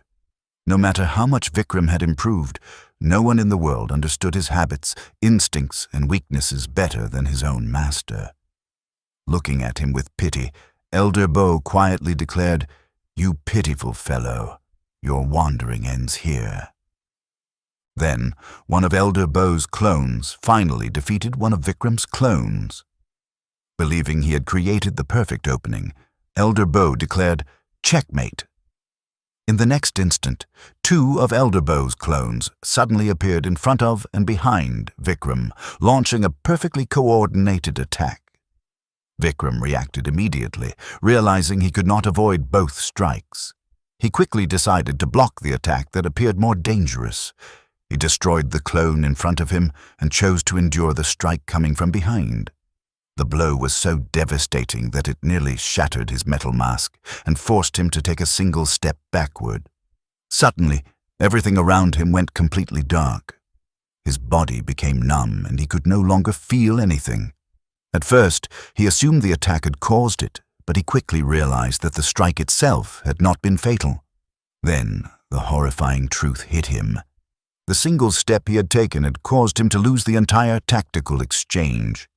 In that single moment, the battle had already been decided. Countless clones of Elder Bow suddenly surrounded him from every direction. Vikram desperately tried to defend himself, but it was already too late.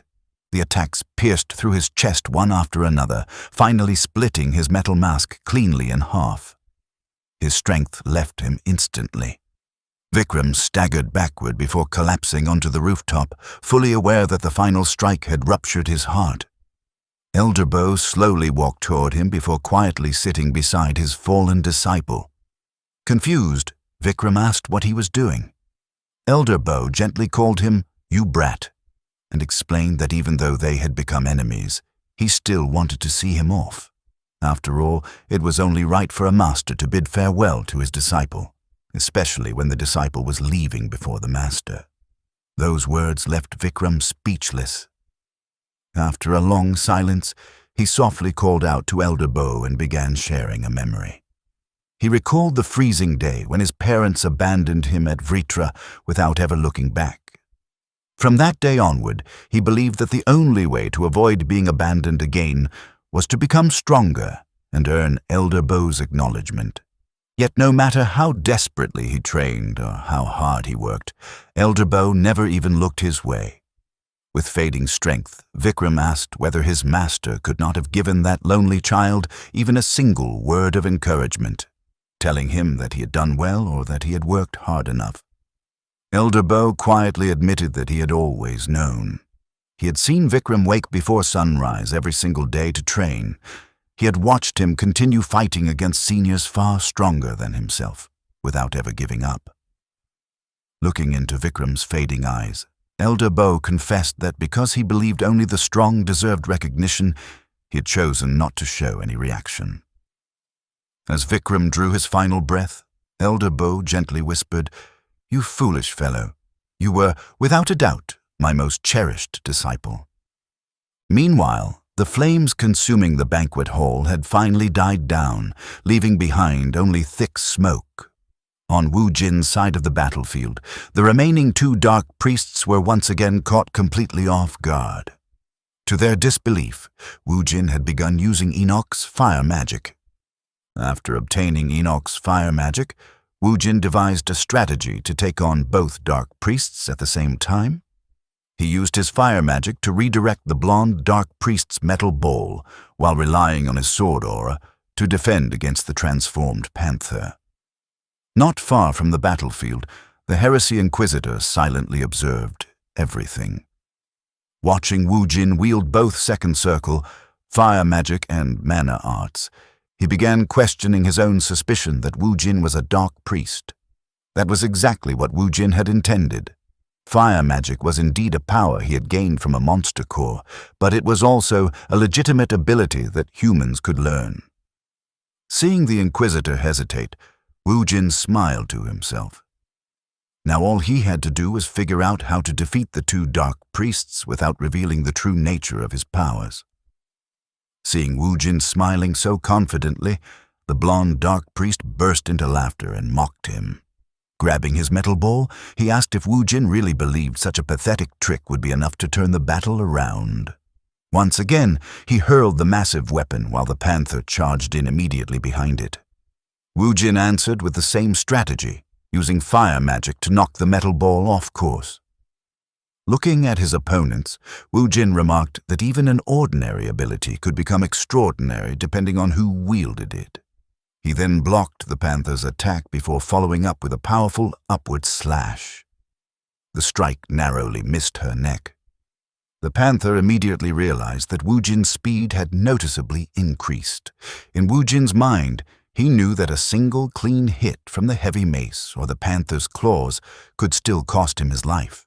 However, he was equally confident that if he could create just one opening, he would be able to end the battle. When the dark priests repeated the same combination attack, Wu Jin effortlessly redirected the metal ball once more and immediately targeted the panther, forcing her to dodge again. Realizing what was happening, the panther warned her partner that Wu Jin was rapidly adapting to their attacks and urged him to increase the pressure. The blonde dark priest agreed and launched his metal ball once again. As the weapon flew toward Wu Jin with the panther following close behind, Wu Jin smiled. This time, he had already decided to finish the fight. Channeling his violent aura, he unleashed a devastating slash that cut straight through the heated metal ball and into the panther's neck. She cried out in agony before collapsing onto the rooftop. Seeing her fall, the blonde dark priest desperately shouted her name, "Selkie!" Wu Jin calmly smiled before asking if he had really believed that a mere mace would be enough to defeat him. Charging straight toward the remaining dark priest, Wu Jin mocked him, explaining that iron was incredibly vulnerable to extreme heat. For the first time in his life, the blonde dark priest experienced genuine fear. With Vikram dead and Selkie lying lifeless behind him, every instinct in his body screamed for him to escape. Without another thought, the blonde dark priest leaped from the rooftop and fled into the streets below. The people immediately panicked as they watched someone fall from the rooftops. Several citizens quickly recognized him as one of the dark priests who had been fighting above the city. Swinging his massive mace wildly, he screamed for everyone to get out of his way, threatening to kill anyone who stood before him. Terrified civilians scattered in every direction as the heavy weapon smashed into nearby buildings, leaving destruction in its wake. More voices echoed through the streets, warning everyone to run. Meanwhile, Wu Jin raced across the rooftops, relentlessly pursuing his fleeing opponent. As he looked down, he noticed a father carrying his young child directly in the path of the spinning chain. Wu Jin immediately jumped toward them. In that instant, he realized there was no way to save them without using his full power. But doing so would expose his greatest secret to the Heresy Inquisitor, who was still watching the battle unfold. For a brief moment, Wu Jin hesitated. Then he remembered the choice he had already made. He had decided to live as a human. Without another thought, he released his true power. Gray scales rapidly spread across his body as his eyes turned crimson. In the next instant, he intercepted the chain and knocked it away before it could strike the father and child. The father, the Heresy Inquisitor, and the fleeing Dark Priest witnessed Wu Jin's transformation. The Dark Priest immediately recognized the terrifying power before him. Wu Jin calmly called out, "Oi!" As the Dark Priest instinctively answered him, Wu Jin coldly said, "I'm not talking to you." Then a bolt of black lightning instantly descended from the sky, striking the Dark Priest where he stood. His body was completely obliterated, leaving nothing behind but ashes. Wu Jin then turned toward the Heresy Inquisitor and called out once more, "Oi, Heresy Inquisitor! What is your judgment? Am I a human or am I a monster?" Faced with Wu Jin's transformation, the Heresy Inquisitor could only stand frozen in silence. After that encounter, Wu Jin, Elderbow, and Cindy returned to the Third Pioneer City Hall. Every entrance was heavily guarded by soldiers, both inside and outside the building. Looking around, Elderbow questioned why their situation had become so serious. Wu Jin explained that he had been forced to use his true abilities during the battle, and the Heresy Inquisitor had witnessed everything. Hearing that, Elderbow immediately lost his temper and shouted, "I warned you, you idiot! What were you thinking?" He reminded Wu Jin that he had repeatedly explained how keeping his secret was a matter of life and death for all of them. Wu Jin apologized before smiling and pointing out that he had still managed to save those people and survive the battle. Because of that, he believed everything would somehow work out in the end. Elderbow, however, was far from convinced. He angrily replied that problems did not simply solve themselves through wishful thinking. Cindy stepped in and told Elderbow to calm down, explaining that arguing would not change what had already happened. She also believed that even if this incident had never occurred, Wu Jin's secret would eventually have been exposed sooner or later. Someone as powerful as Wu Jin could never remain hidden forever, no matter how hard he tried. Elderbow frowned and asked if she was suggesting that Wu Jin was doomed from the very beginning. Cindy calmly explained that since the truth was bound to come out eventually, revealing it now might actually be for the best. In her eyes, this was simply the right time for the truth to surface. While the three were discussing the situation, Roland entered the room and instructed everyone to come with him. Together, they headed toward the Order Alliance's town hall, where several priests were already waiting. Inside the hall, Wu Jin knelt before Archbishop Conrad, while Elderbow, Cindy, and the priests stood nearby. The moment Wu Jin looked at the Archbishop, he immediately sensed that his aura was completely different from what it had been during the banquet. The intense emotions on the Archbishop's face made Wu Jin wonder if he was looking at the anger of a man who had lost both his family and his home to the demonic realm. Realizing how dangerous the situation was, Wu Jin knew that a single wrong answer could cost him his life. Even so, he had already prepared himself in case he was forced to fight his way out. The Archbishop wasted no time and asked the question directly, "Are you a dark priest?" Wu Jin appreciated the straightforward approach and answered just as directly, "No, I'm not a dark priest." The archbishop immediately followed with another question, asking how Wu Jin was able to use the power of karma. Wu Jin explained that he had never known monster cores were dangerous. He then shared what had happened years ago while wandering through the demonic realm. Starving and desperate, he had seen a beast consuming a monster core. Believing it to be food, he had copied the creature and eaten one himself. Before he could continue, one of the priests angrily cursed at him and ordered him to stop talking. The priest argued that even children knew monster cores were dangerous and accused Wu Jin of mocking the Order Alliance. Another priest immediately called upon the archbishop, insisting that since Wu Jin had openly admitted to consuming monster cores, he should be executed without delay. Listening to them, Wu Jin was not surprised. He had expected many of them to want him dead from the very beginning. However, when he glanced at Archbishop Conrad, he noticed something unexpected. Instead of anger, the archbishop's expression had become thoughtful. That puzzled Wu Jin. Could the archbishop actually be considering his words? As he carefully observed the situation, Wu Jin reached an important conclusion. If the archbishop had truly intended to execute him from the start, he would never have been summoned for questioning. He would have been sent directly to the execution grounds. Realizing that, Wu Jin became certain that an opportunity would eventually present itself. A moment later, the archbishop ordered someone to enter the hall. As the doors opened, the heresy inquisitor walked inside. Seeing him, Wu Jin could not help but feel that nothing good was about to come from the man's testimony. Standing beside Wu Jin, the heresy inquisitor swore before Ea, the god of harmony, that he would speak nothing but the truth. With the oath complete, the archbishop granted him permission to testify. The heresy inquisitor began by confirming that Wu Jin had indeed used the power of a monster, adding that such an ability could pose a serious threat to the Order Alliance. According to the Alliance's laws, he stated that Wu Jin deserved to die. Hearing only accusations, Wu Jin could feel his frustration growing. However, before anyone could react, the Inquisitor continued with a single word. However. That immediately caught the Archbishop's attention.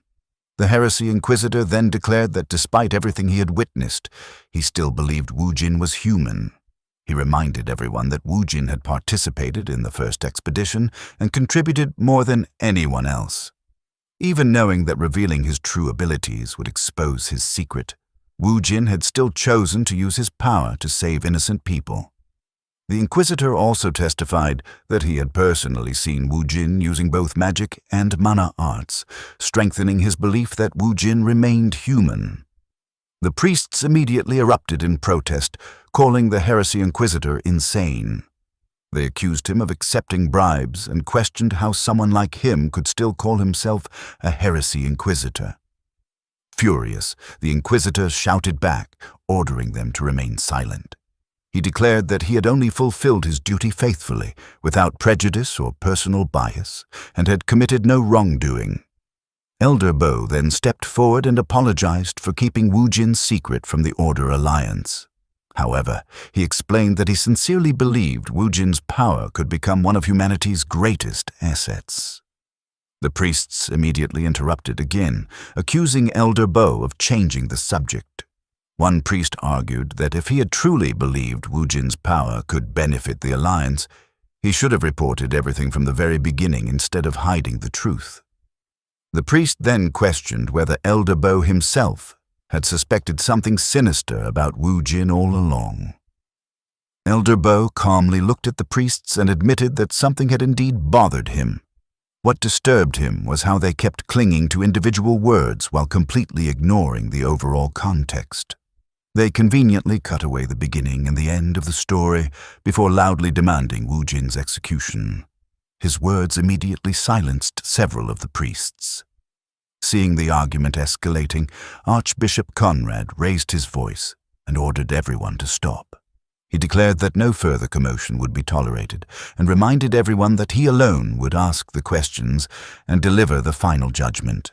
The priests immediately bowed their heads and answered, "Yes, Archbishop." Archbishop Conrad then turned back toward Wu Jin and asked him to confirm his name. After Wu Jin answered, the archbishop asked one final question. How strong do you believe yourself to be? The unexpected question caught Wu Jin completely off guard. After thinking for a moment, Wu Jin admitted that while modesty would normally be appropriate, he also refused to lie. Smiling confidently, he answered that he believed he was quite useful. The archbishop smiled slightly, seemingly pleased by the response. He then delivered his verdict. Archbishop Conrad declared that while Kim Wu Jin was undoubtedly a dangerous individual, judging him solely by his abilities would be unreasonable considering everything he had done for humanity. Therefore, he would not be branded a dark priest. Instead, under the authority of Archbishop Conrad himself, mercenary Kim Wu Jin would join the 2nd Expeditionary Force and fight on the front lines, where he would prove through his actions that he truly stood on the side of justice. Although relieved by the decision, Wu Jin could not ignore one detail. The first expedition had only recently ended, yet a 2nd expedition had already been organized. Something about the situation did not feel right, leaving Wu Jin with a growing sense that something suspicious was unfolding behind the scenes.